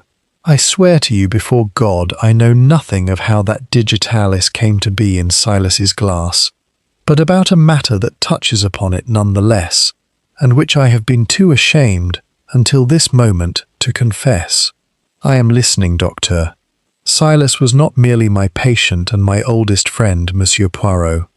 He was also, for the better part of 40 years, my confidant in a matter I have never spoken of to another living soul, save, as it happens, to Silas himself, upon a single evening some 3 decades ago, when we had both drunk rather more brandy than was wise, and I, God help me, unburdened myself of a secret I had carried since my student days." He paused, and Poirot waited, with the patient stillness he reserved for moments when a witness stood upon the very threshold of a confession too long delayed. "I falsified a diagnosis once," Dr. Reeves said at last, very low. "Early in my career, before I had properly established my practice, a wealthy patient, elderly, whose family stood to inherit a very great deal upon his death, and who paid me, in effect, to certify a death as natural that I had every reason to suspect was not. I have lived with that knowledge for 40 years, Monsieur Poirot, and told myself in the long nights since every manner of comfortable lie about how the man was dying regardless, how my certificate changed nothing material, how the true guilt, if guilt there was, belonged to the family who had arranged the thing, and not to the physician who merely signed the paper they placed before him. And the judge knew of this." "The judge knew of this," Dr. Reeve confirmed, his voice breaking slightly, "and has known of it for 30 years, and has never once, in all that time, spoken a single word of reproach to me, nor threatened, nor blackmailed, nor done anything but keep my confidence as faithfully as a man might keep the confidence of his own brother. But these past 3 months, Monsieur Poirot, as he wrestled with his own old sin regarding Edmund Voss, and grew increasingly determined to make what amends an old man's remaining years might yet permit, I confess I grew afraid. Afraid that a conscience so thoroughly awakened might not stop at correcting only its own errors, but might, in time, come also to feel that friendship owed a debt to truth greater than the debt it owed to silence. That Silas might, in some late fit of moral courage, feel compelled to speak also of what he knew concerning me. "And did you fear this sufficiently, Docteur," said Poirot quietly, "to wish him silenced before such a reckoning could arrive?" Dr. Reeve looked up, and there was, in his stricken face, something that struck Poirot as entirely genuine. Not the calculated fear of a guilty man caught, but the raw, unguarded grief of a man confronting, for the first time, the full ugliness of his own private cowardice. I have asked myself that very question every hour since I found him dead across his desk, Monsieur Poirot, and I tell you honestly, before God, that I do not believe I could have done it, not to Silas, who was the truest friend I have ever possessed, whatever fear I harboured of what his conscience might yet compel him to reveal. But I understand, he added heavily, that my fear gives me a motive you cannot in conscience overlook, and that my professional knowledge of digitalis and my established unremarkable access to that locked drawer as the judge's own physician make me, in the cold arithmetic of your investigation, a suspect who cannot simply be dismissed upon the strength of my own protestation of affection for the dead man. I offer you this confession, Monsieur Poirot, not because I believe it will clear me, but because I find, this morning, that I have grown very tired indeed of carrying secrets, and would rather face whatever judgment now waits me honestly than add one more year of concealment to the 40 I have already endured. It was, Poirot reflected, watching the old physician's shaking hands, a confession that answered a great many small questions he had privately been turning over since the previous night, and yet it left entirely unresolved the single question that now pressed upon him with the greatest urgency, the matter of Mrs. Beatrice Linley, seen standing alone by the garden wall in the last minutes before Judge Faraday's death, for reasons that she, alone among the household, had not yet troubled herself to explain. Chapter 13. The Sister-in-law's Grudge. Mrs. Beatrice Linley received Poirot's summons to the morning room with an ill grace she did not trouble to disguise, seating herself with the rigid, affronted posture of a woman who considers the entire proceeding a gross imposition upon her dignity. "I cannot imagine," she began, before Poirot had spoken a single word, "what possible purpose is served by subjecting me to this sort of interrogation, as though I were some common criminal, when it is perfectly obvious that whoever poisoned Silas did so on account of that dreadful business with the Voss creature and his old trial, a matter, I need hardly add, in which I had not the smallest involvement of any kind. And yet, madame, said Poirot mildly, I am given to understand that you were seen, at approximately 11:15 last evening, standing alone by the garden wall, quite near the study window, at almost precisely the hour, madame, that Judge Faraday met his death. The colour drained, quite visibly, from Mrs. Linley's plump, powdered face. Who told you that? That is not, I think, the material question, madame. The material question is why you were there, and what business took you into a cold garden, alone, at that particular hour, rather than remaining with the other ladies in the drawing-room. Mrs. Linley's small eyes darted about the room, as though seeking some avenue of escape that the walls did not in fact provide. And for a long moment, Poirot thought she meant to persist in her denial. But something in his patient, unhurried silence seemed, at last, to break through her resistance, and she spoke, in a voice that had lost entirely its earlier hauteur, replaced by something considerably more frightened. You must understand, Monsieur Poirot, that I have lived in this house, dependent upon Silas's charity, for 11 years, since my poor sister died and left me with next to nothing of my own. I have kept my peace, and swallowed my pride, and endured Silas's little economies and his roses that he loved better, I sometimes think, than he ever loved my sister. And I have done so because I had, until 3 months ago, a certain understanding of my position here that gave me some measure of comfort against my complete dependence upon his good will.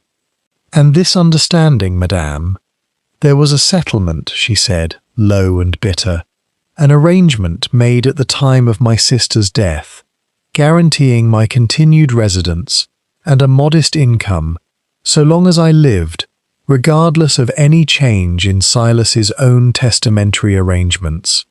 Gerald drew it up himself, years ago, and I had always understood it to be, how shall I put it, a fixed thing, beyond Silas's power to alter, whatever quarrels or changes of heart might come later. But you discovered otherwise. I discovered, said Mrs. Linley, and her hands, Poirot noted, had begun to tremble in her lap, quite by accident, some 6 weeks ago, while tidying papers in the library that Silas had left carelessly upon his desk, that a new codicil had been drawn, the very codicil, I now understand, concerning this wretched Voss trust, and that in the redistribution of funds it required, my own settlement, which I had believed inviolable, was in fact to be substantially reduced, in order to fund Silas's new fit of conscience over a man neither of us had ever met, dead 26 years before I ever set foot in this house. You confronted him with this discovery. I did not dare, she said, with sudden, unguarded honesty. I am ashamed to say it, Monsieur Poirot, but I have never possessed Silas's courage, nor his taste for open confrontation. I read what I had found, and I said nothing, and I have spent 6 weeks in a private agony of resentment I could share with no living soul. Resentment, and yes, I will not pretend otherwise, a very great fear of what my life would become, at 60 years of age, with my small income further diminished, and no other resource in the world to fall back upon. And last night, madame, when you stood by the garden wall, at 11:15, what business took you there? Mrs. Linley's composure, such as remained of it, crumbled entirely. I went to think, Monsieur Poirot, merely to think, in the cold air, away from the dreadful suspense of that dinner-table, wondering what fresh humiliation Silas's promised revelation might yet hold in store for me, whether he meant, perhaps, to announce the codicil publicly, to shame me before Gerald and the children as a woman too proud and too cowardly to have raised the matter honestly herself. I stood by the wall for perhaps 10 minutes, in genuine misery, and I saw no one, and I touched no bricks, and I know nothing whatsoever of any hidden key. And when I returned to the house, it was to find the whole household in an uproar, and Silas already dead. That is the whole of my guilty secret, Monsieur Poirot. Not murder, but envy and cowardice, and a shabby, private resentment I am heartily ashamed to have confessed to a stranger, but which I would infinitely rather confess than stand suspected of a crime I did not commit.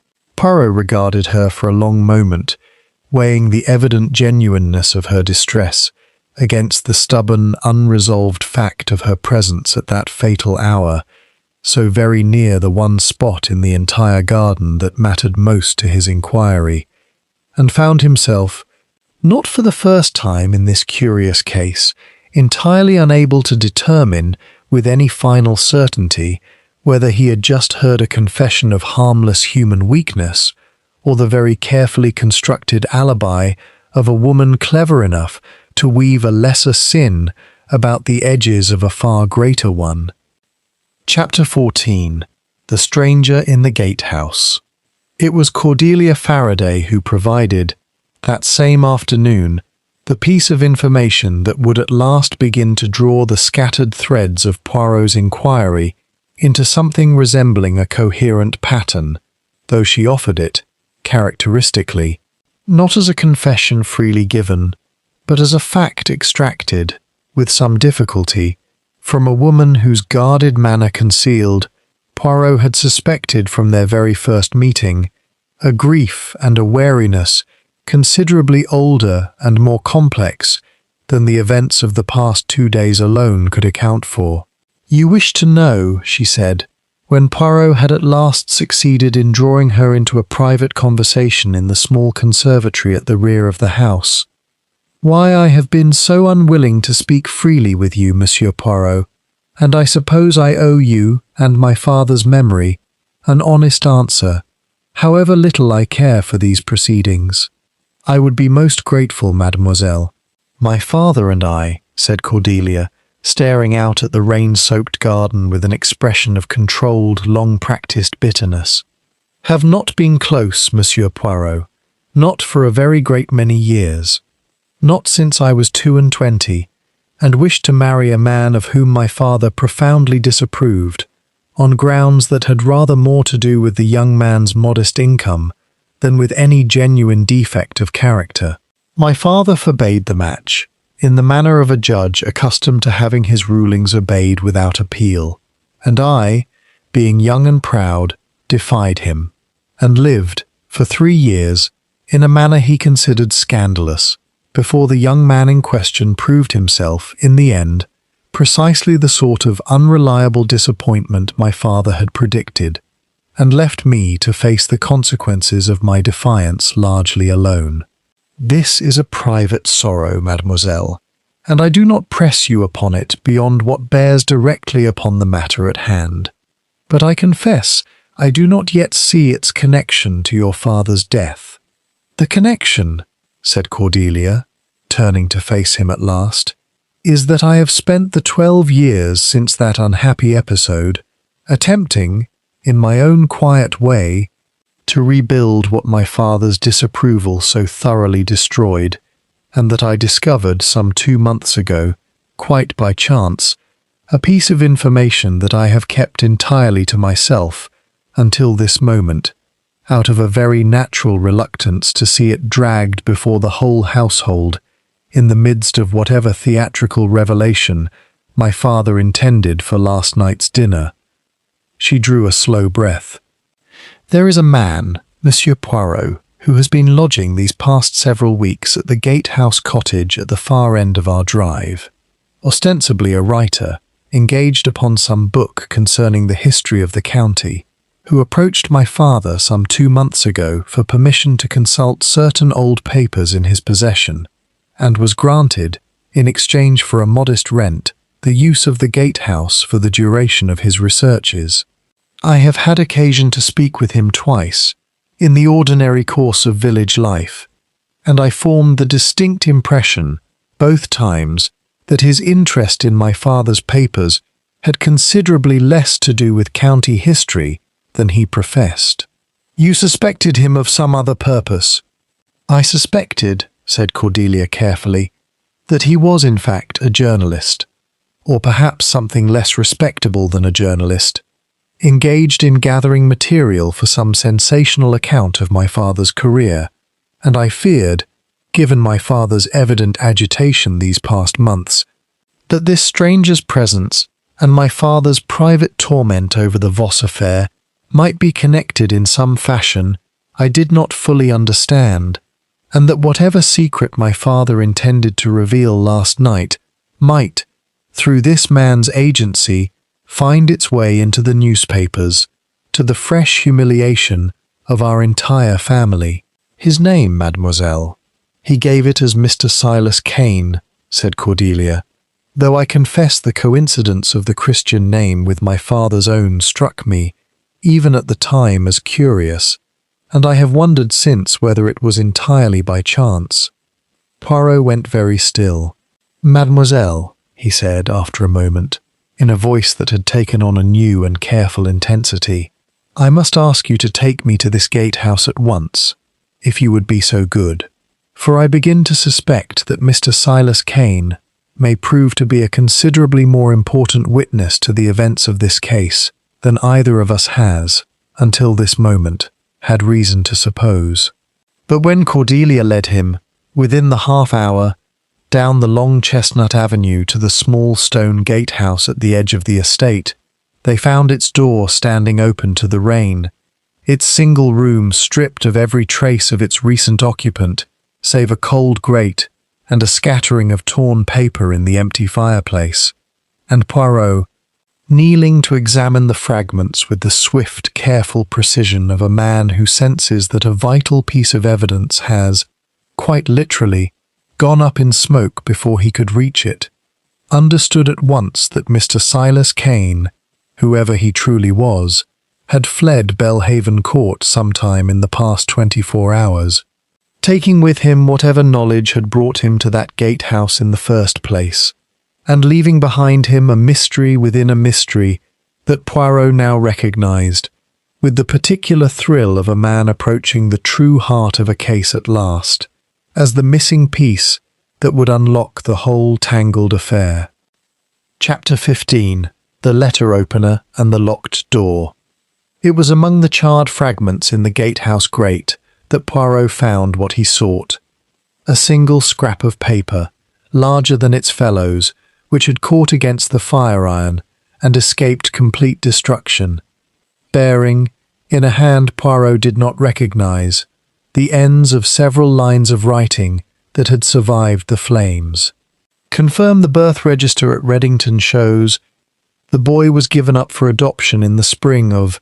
If Faraday's own investigation uncovers this before I can secure." Poirot read the fragment 3 times. His moustaches quite motionless with the particular concentration he reserved for the moment a case's true shape first became visible beneath its scattered pieces. "A birth register," he murmured. "An adoption. Mademoiselle Cordelia, this Mr. Kane, when he spoke with you, did he ever mention, even in passing, any interest in matters of birth, of parentage, of family connection, beyond the general historical researches he professed?" Cordelia frowned, casting her mind back. "Now that you press me on it, yes, I believe he did ask, upon our second meeting, whether I had ever heard any family story concerning a child given up for adoption, somewhere in the county, a very great many years ago.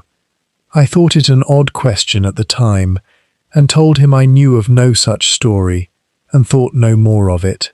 Poirot straightened, the charred fragment held carefully between finger and thumb, and felt, with the particular certainty that came only at the true turning points of an investigation, the last pieces of the puzzle beginning, at last, to assemble themselves into a coherent and dreadful shape.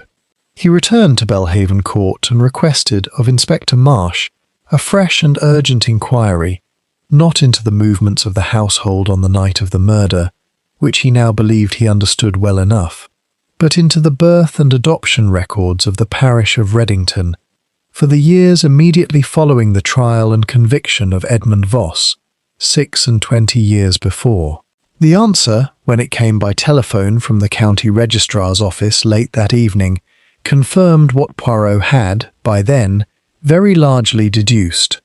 Edmund Voss, he told Inspector Marsh, once the two men had withdrawn once more to the privacy of the morning room, was not unmarried at the time of his arrest, as the trial record led everyone, including his own sister, to believe.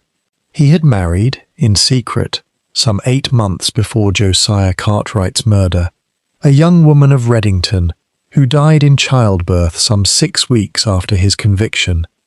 Dead, I do not doubt, of grief and poverty and the shame that attached in those days to the wife of a convicted murderer, quite as much as of any medical complication. The child, a son, was given up for adoption by the parish, its true parentage concealed, as was often the custom in such cases, to spare the infant the stigma of his father's supposed crime. That would make this child, said Marsh slowly, Voss's own son, Miss Eleanor Voss's nephew. Precisely so, Inspector. A nephew of whose very existence Mademoiselle Voss herself, I am now quite certain, remained entirely ignorant, her brother having concealed his secret marriage from his own family, for reasons we can only guess at, but which likely concerned the disapproval such a match, contracted in haste and in poverty, might have provoked. But somewhere in the intervening 26 years, this child grew to manhood and learned, in some fashion we have not yet traced, the truth of his own origins, and set out, in his own quiet and methodical way, to investigate the old injustice that had orphaned him before he had drawn his first breath. Silas Kane, said Marsh, the lodger at the gatehouse. I believe so, Inspector, though I do not yet know whether that is his true name or an assumed one, adopted for the purpose of his investigation, much as Mademoiselle Voss herself adopted her mother's maiden name for reasons of her own. I believe he came to Belhaven Court under the guise of a historical researcher, seeking access to the judge's old papers, in the hope of uncovering, through legitimate means, the truth his own instincts had already led him to suspect. And I believe, further, that he had made considerably more progress in that investigation than either the judge or any member of this household yet realized, progress that may, I fear, place him now in very grave danger indeed, wherever he has fled to since his hasty departure from the gatehouse. You think he's the killer, then? Come to avenge his father, same as the sister might have wanted to, and fled the scene once the deed was done. Poirot was silent for a long moment, turning the charred fragment over once more in the lamplight, his brow furrowed with the particular intensity of a mind approaching, but not yet quite reaching, the final resolution of a long and difficult calculation. I think, Inspector, he said at last, that we have been asking, throughout this investigation, who among the household had reason to silence Judge Faraday before he could speak the truth of the Voss affair aloud. But I begin to suspect now that we have been framing the question incorrectly from the very beginning, for it may be that the true murderer's most urgent fear was not that the truth should be spoken at all, but that it should be spoken by the wrong person, in the wrong order, revealing not only Gerald Ashcombe's old crime, but a second secret, layered beneath the first, that concerns this household far more intimately and far more dangerously than any of us has yet had the wit to perceive. Let us examine, one final time, the physical evidence from the study itself. For I believe, Inspector Marsh, that in our proper eagerness to trace motives and movements, we have somewhat neglected a very small and very telling detail concerning the manner in which that study door came, in the end, to be found unlocked. Chapter 16. The Breaking Point. The detail to which Poirot referred, and which he now laid before Inspector Marsh with the particular satisfaction of a man producing, at last, the keystone of an argument long under construction, concerned the study door itself, a door which the judge, by his own account to Poirot on the very first evening of his visit, had taken to locking each night, out of the private apprehension that had prompted his letter of invitation in the first place. Mademoiselle Voss found the judge at some minutes before 11, said Poirot, having entered the study, by her own account, to fetch papers the judge had asked her to prepare. The door at that time was unlocked, indeed, standing very slightly ajar, as she herself has told us. And yet the judge, we know from his own letter to me, had made a settled habit, these past 3 months, of locking that door each night before retiring, out of fear for his own safety. He can hardly have locked it against himself, if he intended to work there before Renner's arrival, said Marsh reasonably. No, but consider, Inspector, the sequence of events as we now understand them. The judge retires to his study at 10:15, intending to compose his thoughts and, we may reasonably suppose, to take a dose of his heart medicine to steady his nerves before the ordeal of Monsieur Renner's testimony. If he followed his settled habit, the habit that so concerned him he wrote to me specifically of it, he would surely have locked the door behind him upon entering, precisely as a man does who fears, in his own words, that someone in the house wishes him considerable harm. Then someone knocked and he let them in, said Marsh slowly, someone he trusted enough to unlock the door for. Or, said Poirot, someone who did not need to knock at all, because they already possessed a means of entry that did not require the judge's cooperation. A means, Inspector, precisely analogous to the duplicate key we found hidden in the garden wall for the desk drawer. Let us ask Hendrik whether any duplicate key exists also for the study door itself, and whether its whereabouts over the past several weeks can be accounted for with any confidence. The answer, obtained within the hour from a butler whose composure had grown steadily more fragile across 2 days of unrelenting inquiry, proved as significant as Poirot had anticipated. A single duplicate key for the study door had, indeed, existed, kept in Hendrik's own pantry among the household's spare keys, and had gone missing, so far as Hendrik could determine upon careful reflection, sometime within the past month, its absence unnoticed, amid the ordinary business of a large household, until this very moment forced the question. It was this discovery, laid before the assembled household that evening in the drawing-room where the whole affair had begun, that at last broke the composure of the person Poirot had, by then, correctly identified as the true architect of Judge Faraday's death.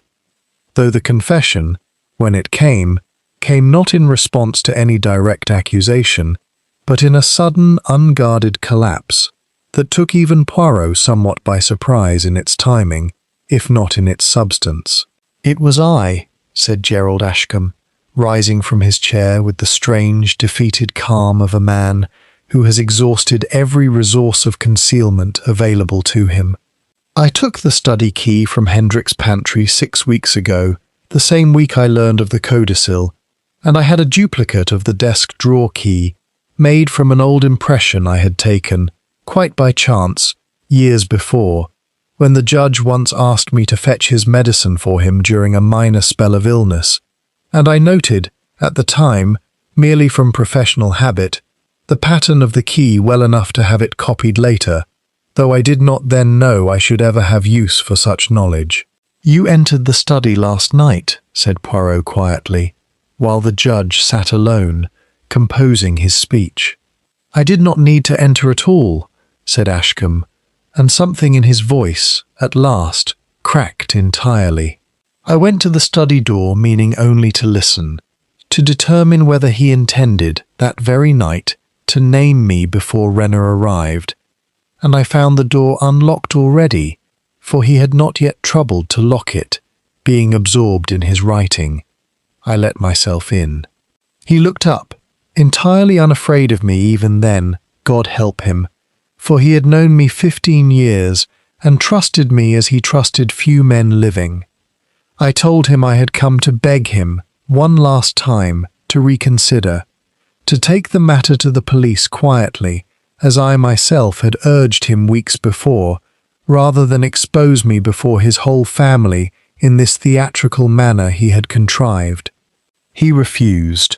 He told me that he had made his decision, that Edmund Voss's memory deserved better than another quiet procedural correction filed away where no one would ever read it, and that I must face, at last, the consequence of what I had done 26 years ago.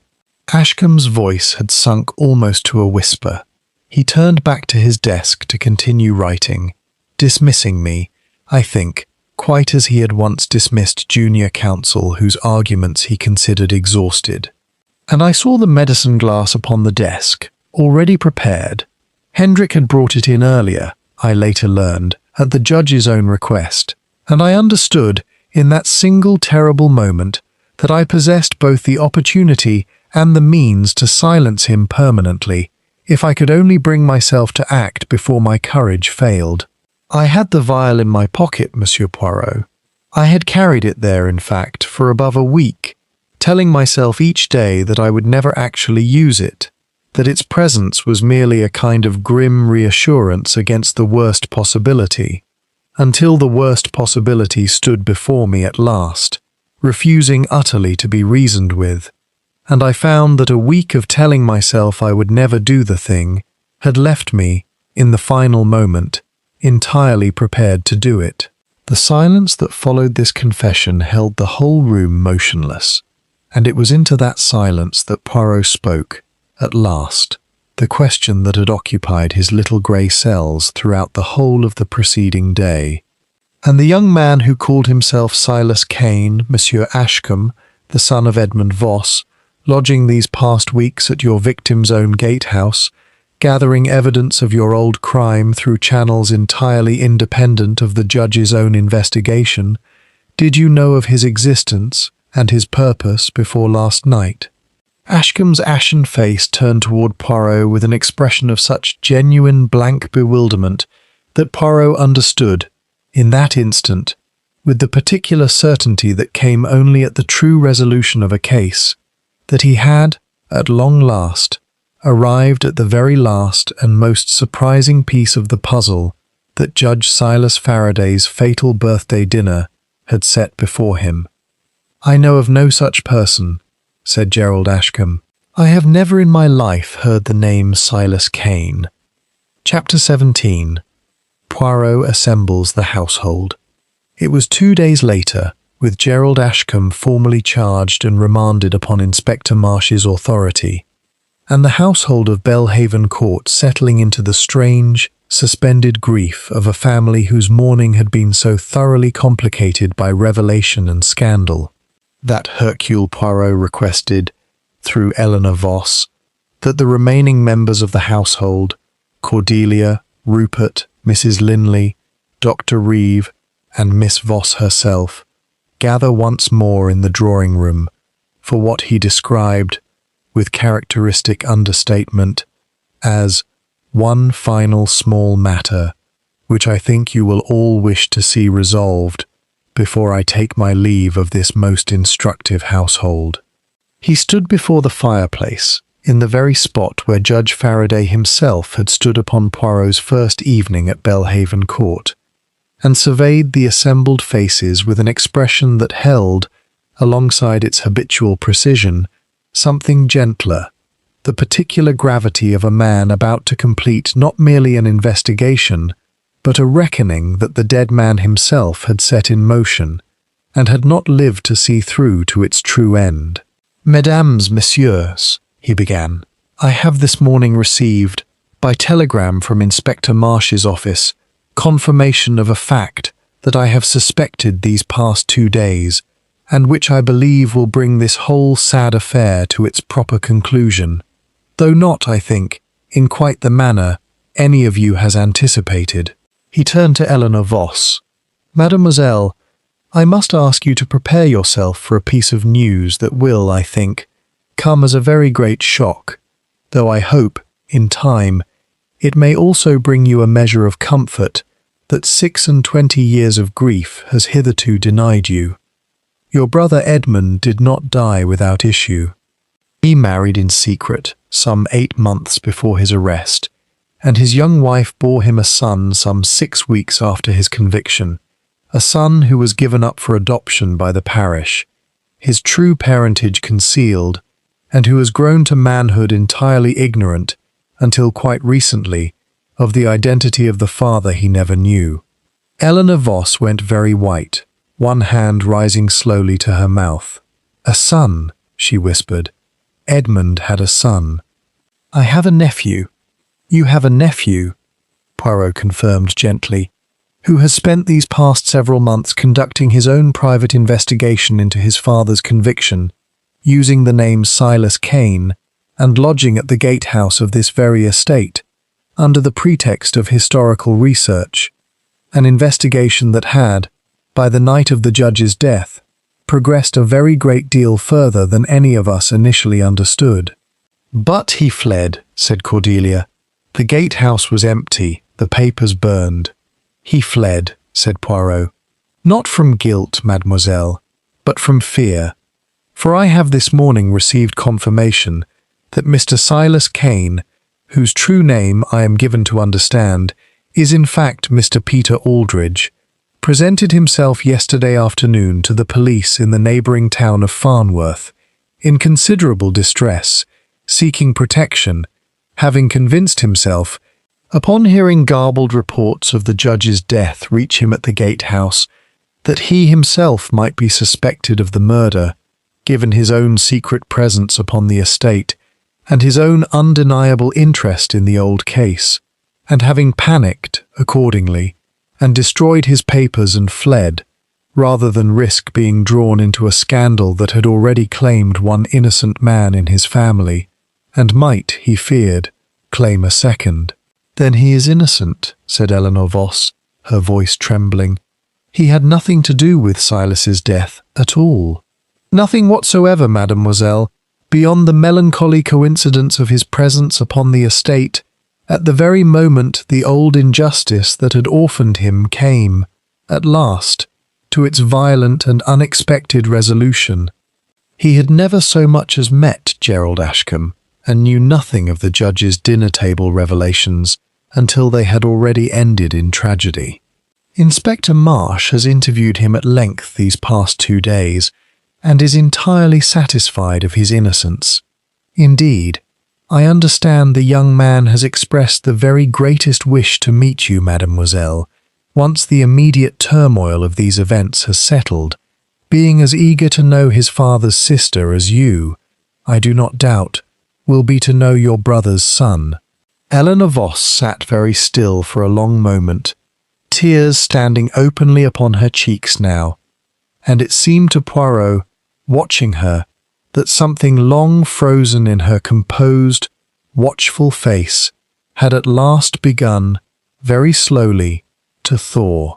"Silas would have wanted this," she said at last, very quietly.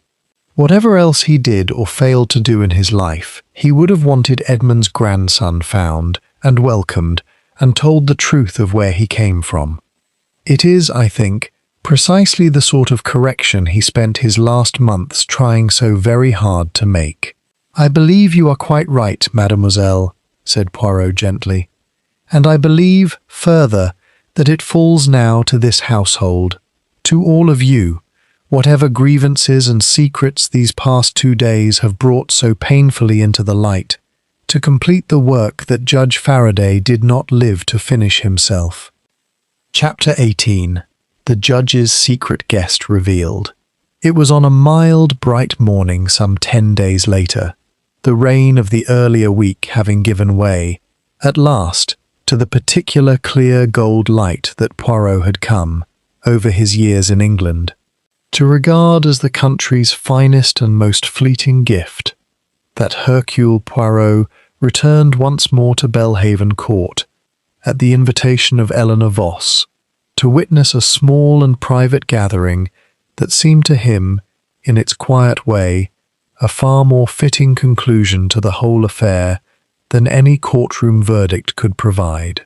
The drawing-room held, this time, a rather different company than it had upon that first tense evening of Poirot's arrival.